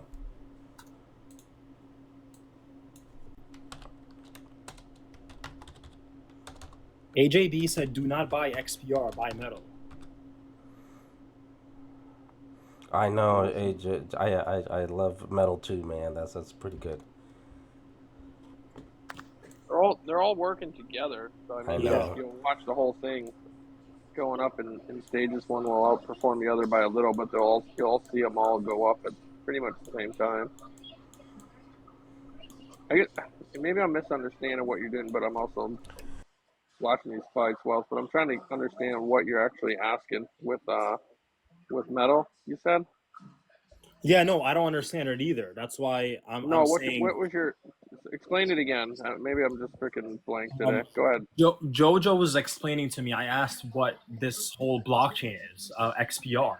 What's the network? And he said that Metal L2 and XPR are like working together, and they're in relation. So I'm saying, what are they doing together? That I should buy one token and not the other, or the other and not the other one. You know what I'm saying? Yeah. No. So I'm pretty sure they laid out pretty good as a great explanation on their site. And it's Metallicus, is what it is. Yeah. It's Metallicus blockchain. So, I mean, they're completely different, right? Because these are two different blockchains. Wait, what are two different blockchains? XPR and Metallicus. So XPR is technically run on Ethereum, and Metallicus is branching for their own. And if it's all been moved over on their own chain, as I don't have that answer yet. Okay, that's okay. I don't want to put you on the spot. I'm just asking. I honestly, Fine. I just don't Listen, I know. don't. I know they were going onto their own chain, but I don't think they have. Yeah, there's nothing wrong with running on an ERC20, bro. Ethereum blockchain. No, is great. but they're. I want to say that they have, but I really can't tell you that they have. Yeah. Yeah. But I'm pretty sure Metal Blockchain, they are on their own blockchain now. Yeah. I just don't want to say for definite. Yeah, I mean, anything running on Ethereum is, any project that is building on Ethereum that actually has a real use case is going to be okay because Ethereum is so far ahead with their smart contracts. A lot of projects are being built on that. And I think that's why they're able to bridge through everything so nice that banks will be able to bridge on Metal Blockchain, Yeah, yeah. Run a blockchain said Chainlink is great. Yeah, bro, I love Chainlink. Chainlink is such a good project. They are I think my top company to go for right now, or blockchain, I should say, for layers and bridging. They're in the back end of everything right now. Chainlink is so great because they have a proprietary CCIP, and nothing is beating that as of right now. So, Wealth. So if you type this in and get a chance to read through the whole summary, you'll see what they really do and how they work with this entire project on multiple coins and tokens, right? Yeah, I was actually just on their website. Yeah. Yeah, and the way that they summarize everything is so simplistic. At first, you can. It's a little tricky trying to utilize the MetalX platform once you download the WebAuth wallet. But after you get the first hang of it, it's just that shit is so easy, man. Yeah. Extremely easy. Jojo, personally, are you holding both tokens, coins? Like which ones? So Metallicus Metal Blockchain is its own blockchain, and XPR is a subnet off of Metallicus, off of the Metal Blockchain. Yeah, but they both have their own native tokens, right? They have their own native tokens. Yeah, so that's what I'm asking. Are you personally holding both, or? Yeah, I use the entire platform because they're all working together. Right, and I mean, you're holding that because you think long term, in 5-10 years, it's gonna go up, right? You're trying to make money. Well, I mean, that's in any investment as Exactly. well as short term. Exactly. I mean, the reason why I asked that question is because I feel like a lot of people just buy a fucking token because they think, you know what I'm saying? They're just no. I mean, I'm really heavy into this one, understanding. I've been on board with this whole platform for the last 4 or 5 years, 5 years, 6 years, whenever they started off. Yeah. And just the growth, everything that they've been putting into it, and I'm not going to say adoption because that's what's always happening, right? Right. And until it happens, it happens. It's nothing until it happens. But the growth of what they've been building on this blockchain, from 4 or 5 years ago, has been pretty significant in my eyes. And what they're bringing to the space, and I love the DeFi platform. That's what brought me to it in the first place. Yeah. But the more I learn about everything that they're doing is tenfold beyond of what a lot of tokens are doing. They're doing it all here in one, with not just one token or one blockchain like Metallicus, but with their whole platform. Mm-hmm. You can run a node, and I know, like I said, and I know I run it up. You might have been speaking to me about a lot of tokens have deflationary, and I get that. It's just another advantage to maybe if that was even what you were talking to me.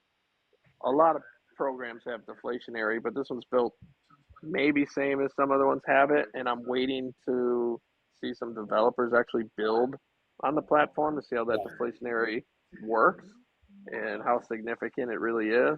Because anything that you build on their platform, you have to pay with using their data and their whole platform with XPR. You have to pay with XPR Right. themselves.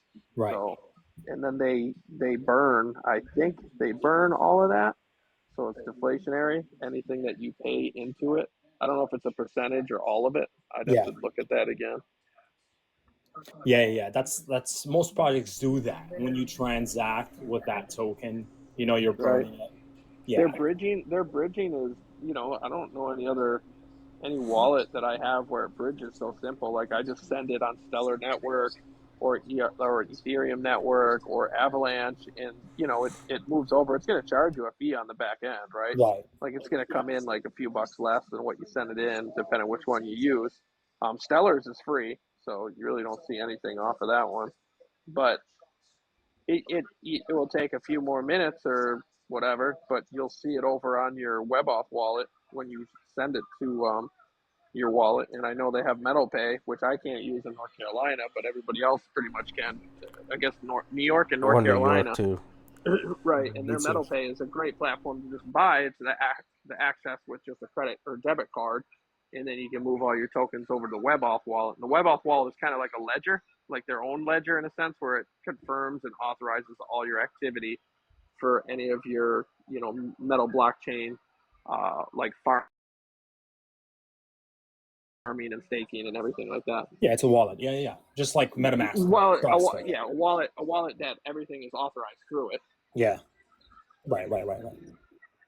That's cool. All I know, my man, is that despite the fact that myself not being in the space for too long and being able to see the utility case of it's insane because for new people that come into the crypto space, it can be overwhelming with the technology that they present to the consumer and not knowing really what you're getting yourself into. It can be overwhelming. Yeah. And when I started using that Metal X, I started realizing like, wow, this shit is really easy and simplistic. Right? Being able to bridge with different credit union banks so easily with the Metal blockchain, that's pretty simple. That's pretty insane because you're able to uh, move your coins around a lot if you want to yield farm or if you want to sell whatever or you want to trade for something else. And I was pretty surprised, man. Yeah. I ask these questions because as an investor, I look at things 15, 20, 30, 50 years from now. Right. I mean, if making quick short-term money is great, but any project that I personally invest into now, I'm thinking about 10, 15, 20, 50 years ahead. And if I don't see a use case, Right. in that time frame, then personally, I'm not going to put my money in it, Right. But there's definitely going to be a lot of winners, in the space. And if Metallicus is going to be one of them, then that's great, bro. You throw your money on there, So Wealth, here's the thing, man. Like, I'm still challenging people out there to show me a platform that offers what XPR and Metal Blockchain offer. Like I understand Aave, I understand these other DeFi's, but it's still not the same. It's just not the same. Yeah. Like you can't compare them. Like I can in the sense of DeFi platform, but let's go apples to apples and oranges. I want people to bring something that has the ability or the use case what XPR and Metallicus is doing. Like in the sense, just in all their avenues. It's not just the DeFi, but that is the biggest thing itself. Like how many coins I can put to use in such a simplified manner by earning on the loan protocol, by earning on their farming and yielding with their liquidity pools, by the staking themselves, like all of them. You know what I mean? Like I can stake, and I can stake for long term or short term. I can stake loan or XPR for long or short.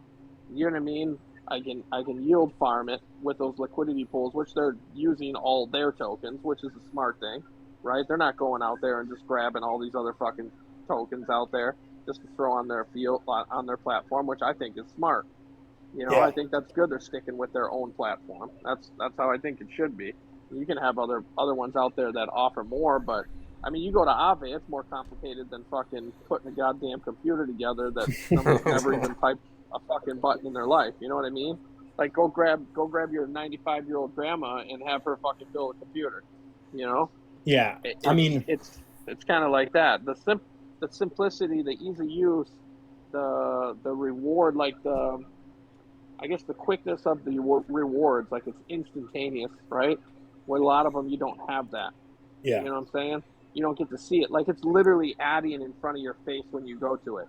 Go to the right. yield farming and click on it, and you're watching it grow every second it ticks. It Yeah, ticks. You know what I mean? yeah, Like that's real blockchain use case right there. Instantaneous speed, showing you everything that's going on. Like that's massive to me. That's what the blockchain's for. I agree with you. I think that there are a lot of platforms out there that do things that are similar. I don't know what again. I don't Bring know. them to the table and let's chat sometime. Probably Yeah, not tonight, but yeah, definitely come on board with one of them. And I would go. I'll go on my laptop, and I will hand whatever. I don't even know what the fuck I was gonna say. Well, I'll No, bro, definitely you're go good. right Yeah, on it and just like as you're speaking, look into it because I can't find one. And I love the DeFi platforms, yeah, but there's no other one like it. There just isn't, and nobody can bring one to the table to show me. And I'd be more than happy to because I'd yeah. like to use those as well. well, No, the absolutely, bro. first things first is he has to buy some XPR coins and download his wallet first because I think it was fair enough. I let him up in the panel, let him have his say here, and um, at least to try it out. I don't care if you put $20 or $30. If you want to start off with that, be my guest, right? But once you get your hands in there, I'm telling you, my man, you're not gonna want to stop. Yeah, I mean, it's good to test the project itself. I'm just You saying, know, like, as soon as you get into this DeFi shit, right, the Metallicus and XPR and the Metal X platform, I'm telling you, man, you can't get enough of this shit, and you're like out the door, like, how come I don't have Well, I enough think I money to just buy can't more? wait. I can't wait until they drop Soul, and Yep. then Cardano. I hope follows right behind on the loan protocol. Hmm. But I would like yeah, for them to drop Solana on there here soon, hopefully. And look up LCX too. World Liquid. Yeah, but someone's gotta put that to the governance and have it voted on before that happens. Hmm.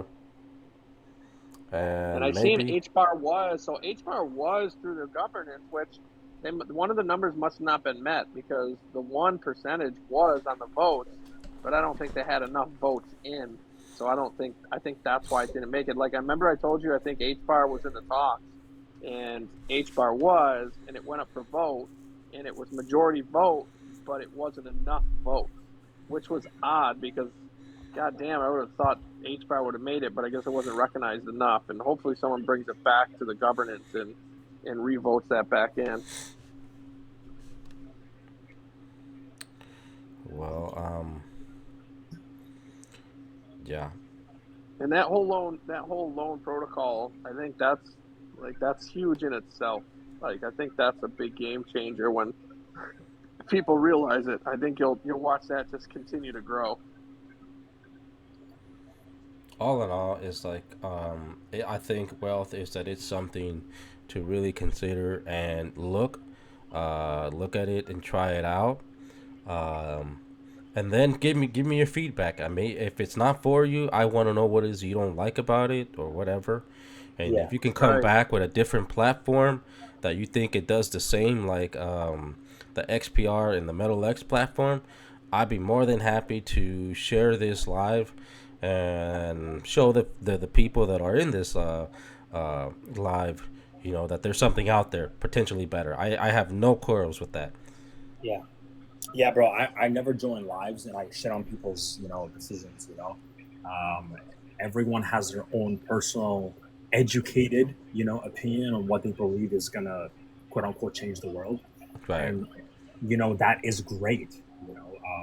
I don't come on and like shill fucking tokens, whatever. I hold a bunch of cryptos that I think are gonna stay here in the next 20 years because I want to make money. Right, Like, right, right. But if you're someone like yourself that has 10 years of experience and you've been around, I would like to hear your own opinion on this because you've been yeah, around. No, And absolutely. so, again, if you bring back something back later on this panel, something that's better, again, I don't care. I'll show people. I've, doing these lives, I will. Not just People, show it. If yeah, you find something that's comparable, I'll start using it. yeah, exactly. Like, for Yeah. example, I'm not gonna be, and we're kind of getting tired of fucking people using the words. It's like, you don't know anything about it. Go do your fucking research. Uh, there's like thousands of fucking coins out there. We just, do you really think you have all the time in the world to figure out which one's the best platform? Of course not. Of course not. Yeah. Right? That's like, and I don't want to go. I don't want to be that person. But when people Yeah. do ask, down in the chat, and they say, "Well, what do you think about this coin and this project?" We'll look it up and we'll give out our assessment. We show everybody on the panel here, on my live, and what I think it is. If it's a shill or just a meme coin, and go with that.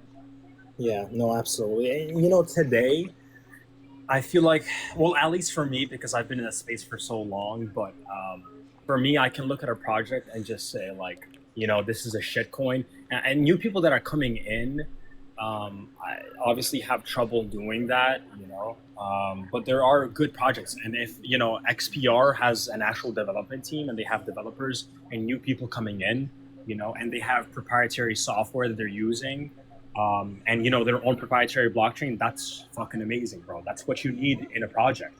You want it to develop and you want it to move forward, and you want it to be regulated. I think, I believe, because without regulation, you're not really going to have the money flowing in. You want institutions, you want, like you said, credit unions to start using it, and if there's no regulation there, then they can't use it legally.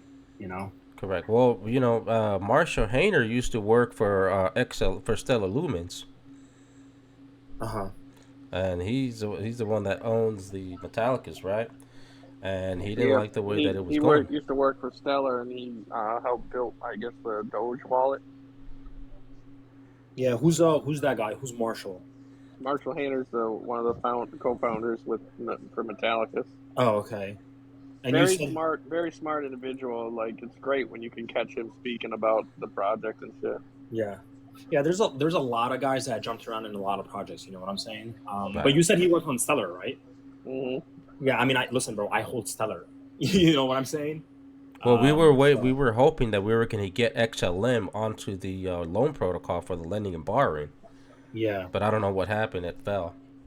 Yeah. It's really hard to get all types of different tokens to be on a lending platform. You know what I'm saying? Because not every platform wants to offer someone interest for holding their tokens.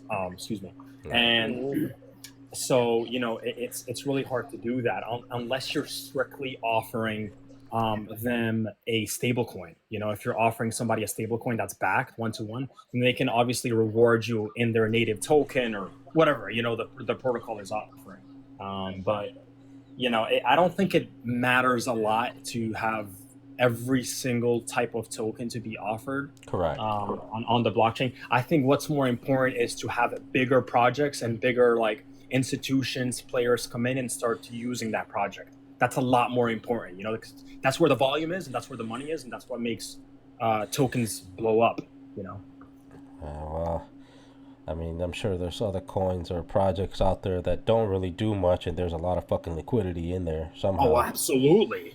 Fart coin, fucking the other shit, this, that, but they all go to shit. Right. You know what I'm saying? So, I mean, if you get in on the pump and you get out like somebody who's smart, I think would do, and you take your profits, then I always say I applaud you, bro. But if you're holding long term, like 10 years on fucking what is the new coin, Rizzler now or whatever coin, like if you're holding that shit for 10 years thinking you're gonna be a trillionaire, like it's probably not gonna happen. Right. Yeah. Well, they don't really work with meme coins here. That's good. At all. I mean, unless you want to look at XRP as a meme coin, but but it's not. It's XRP is not a meme coin. It's a decent project. I will say that. Yeah, I mean, it is what it is. But yeah, definitely check it out.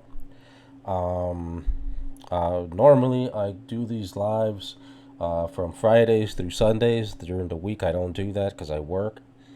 And I want to say Marshall Hayner has a patents on KYC.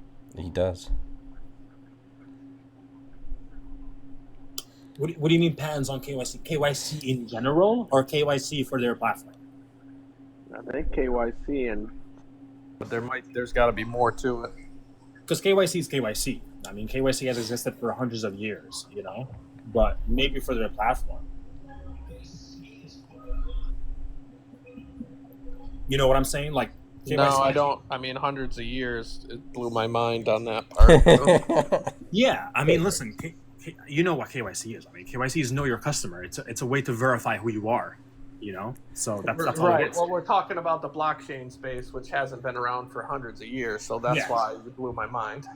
Yeah, that's why I'm saying maybe he has. Well, patents. obviously, we're talking about the blockchain part of know your customer.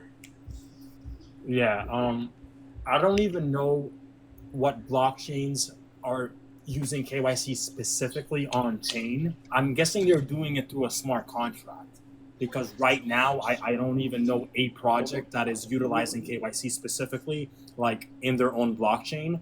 But I mean, because everything is tied to your address right now, so I don't know how else they're doing KYC.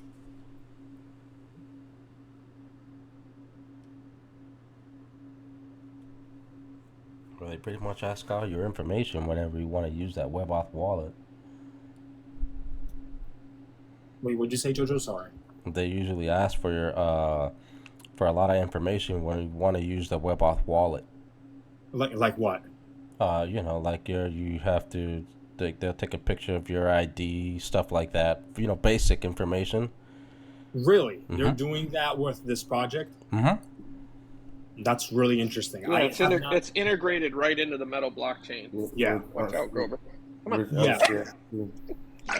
Yeah, I mean, that's real KYC. I mean, if they're asking for that information up front before you can use their product. Yeah, that's what they do. That's real KYC. LCX is doing that too. And you know what you guys are talking about right now? This exactly ties in to what I was just saying with regulation. KYC is 100% on that end of regulation, and it's super, super important. Tell them that Europe is already before America with the regularization. They will be happy. Wait, who's talking right now? I don't even see who's talking. Devenzo. Devenzo is talking. Sorry, I didn't see your thing pop up, so I don't know. Wait, can you repeat what you said? I'm sorry. So can you explain them that Europe is before America with the regularization? Oh. In the crypto space? Yeah, Yes, sure. 3 years ahead. Bro, America is way behind. That's why, thank God, we have Trump's administration that has this, this whole czar with crypto. And they're moving regulation forward. Okay. Well, I've reached a little bit over the 2-hour mark. I'm gonna call it a night. If anybody wants to start another live, that's good. You got Libby 911 first. Huh? You got I just had a quick question. Sure. Yeah. So the XPR that you're talking about. So I went and did the web authorization with the KYC, and once you get in there, without the KYC, you can't transfer your tokens to use their farming or anything, unless you use the XPR network. But I can't find anywhere that lets you use the XPR network. You don't transfer anything from it. You use the WebAuth wallet as an authorization. So you go into MetalX and you go into the farming, and it will be there when you connect and log in with your WebAuth wallet. But it wants you to use either Ethereum XPR or. What do you mean? What do you mean? It wants you to use that? I don't. So you're talking about something totally different. So you're gonna have to go back. I'm talking about the Proton site.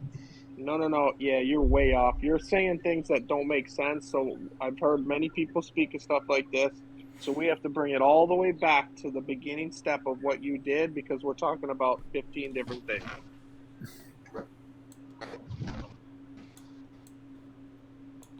So you have to explain what you did right off the bat. WebAuth? No. You're putting like word salad together right now. Let's start let's start from the beginning and what you did. Like, you downloaded the WebAuth wallet, correct? Right. Correct. Okay. Did you put? Did you From there, send any? Did you send any tokens to your wallet on your WebAuth wallet? well, that's what I was trying to do from Okay, no, I know, MetaMask. but But nope. See, let's stop right there. Hold on, no, I haven't because you're sent all anything yet. over the place, and it's okay. You haven't sent anything, so you want to send tokens to your WebAuth wallet, is what you're saying. Correct. Correct.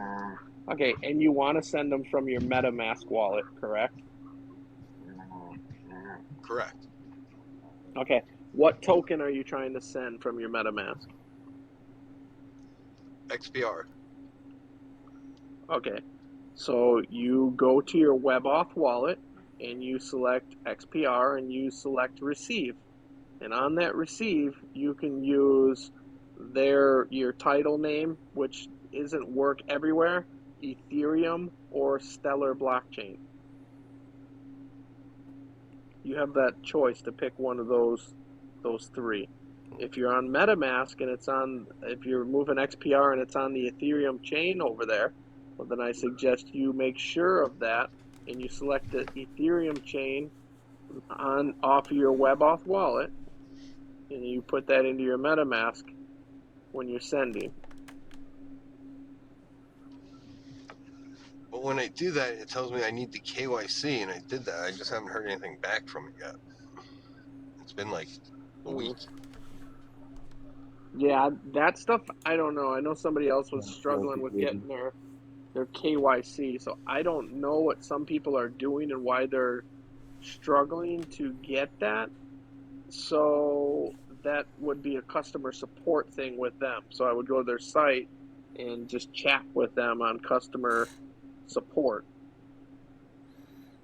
All right, cool. Appreciate the advice. And figure that out, because that I don't know, or if you missed an email, or if like they just haven't got to it. I don't know. I've been in it for so long, I haven't had to go through those kind of processes currently. So Right. And All right, listen. yeah, usually I think that would be the better approach, to definitely go with the customer service, because once you KYC, the question is, when you KYC, was it approved?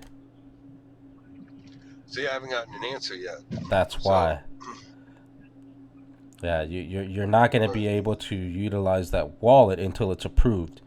So now that you've actually done the KYC, I would suggest go with customer service and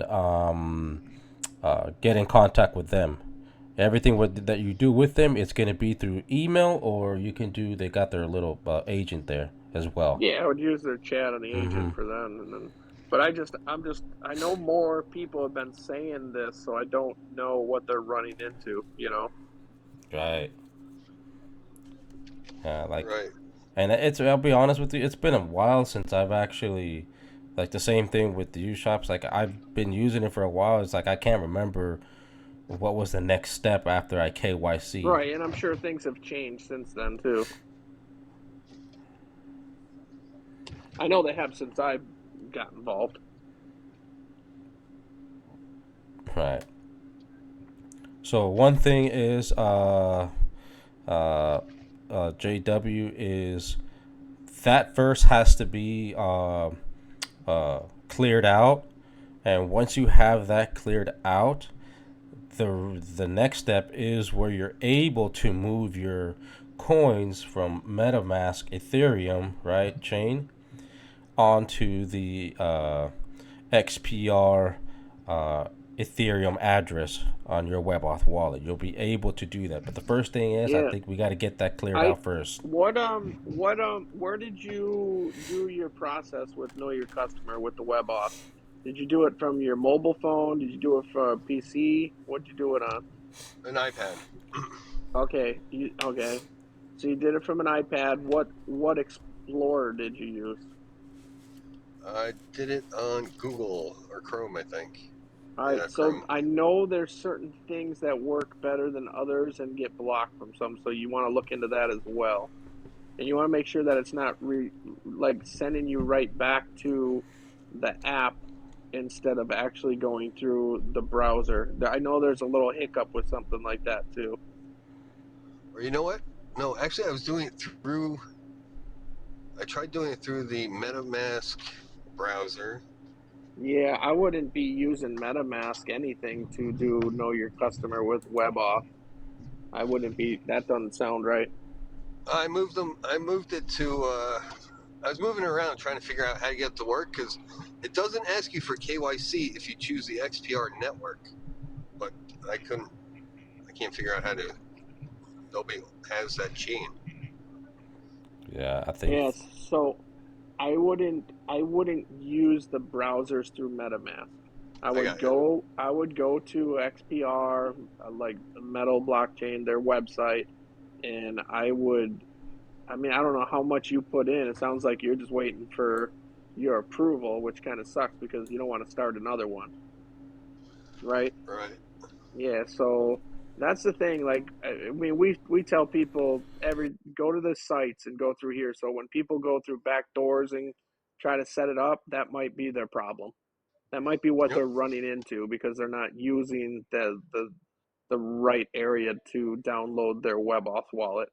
I think they're just trying to grab it from wherever they can, and then they're running into issues. You know what? You're right because I got these tokens like a month ago though I think, and at the time I think I used MetaMask just because I used BNB because it was gonna be I didn't want to deal with Ethereum.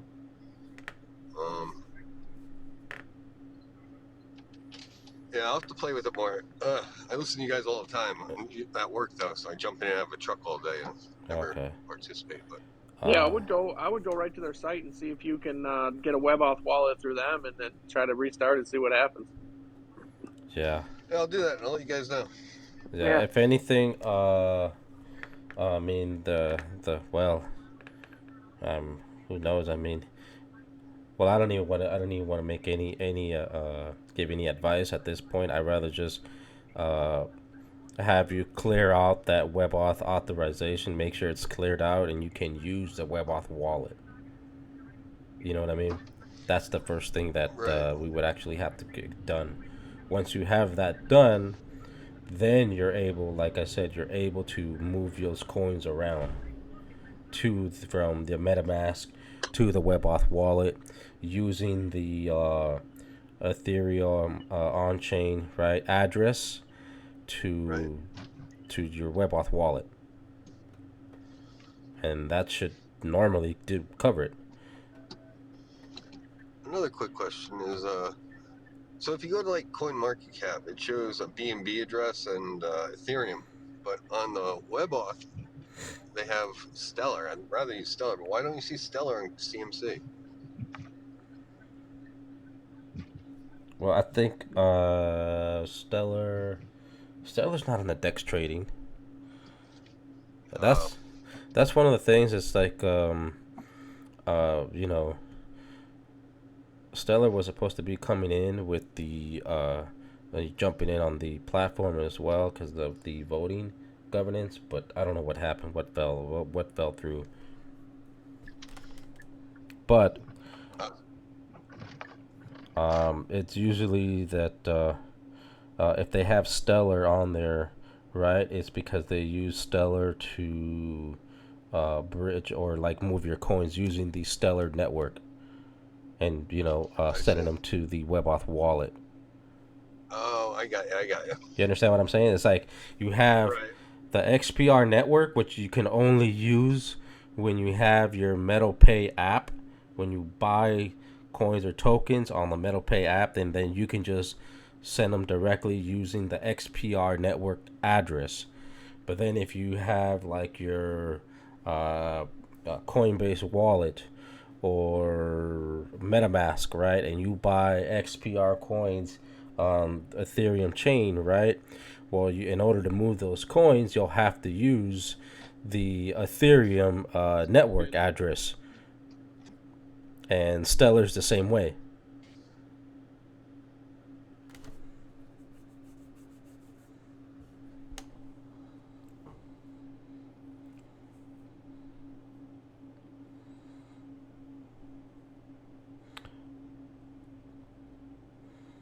So yeah, that's the one thing I would say, JW, is to first get that sorted out. I probably will make some, yeah, I probably will make a video on something about how can I help the people that are trying to get into it, and what kind of troubles they might run into to avoid when they do KYC. I need to do something like that.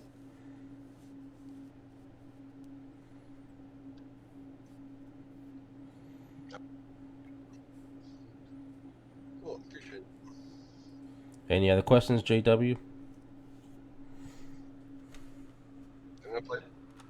No, that's it. I'm gonna play with it tonight. I'll let you know what happens. I'll get in touch with customer service. What was that? But thanks a lot.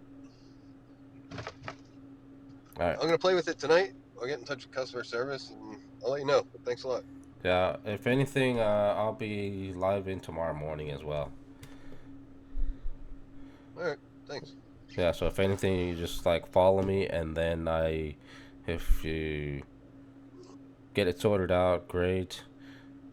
If you don't, we can probably find some time in between to where, like, let's see if we can try to sort that out. Yeah, I follow you. So I'll let you know what happens. All right, everybody. So with that, I will be ending the live. Thank you, everybody, for stopping by. Again, follow me on YouTube.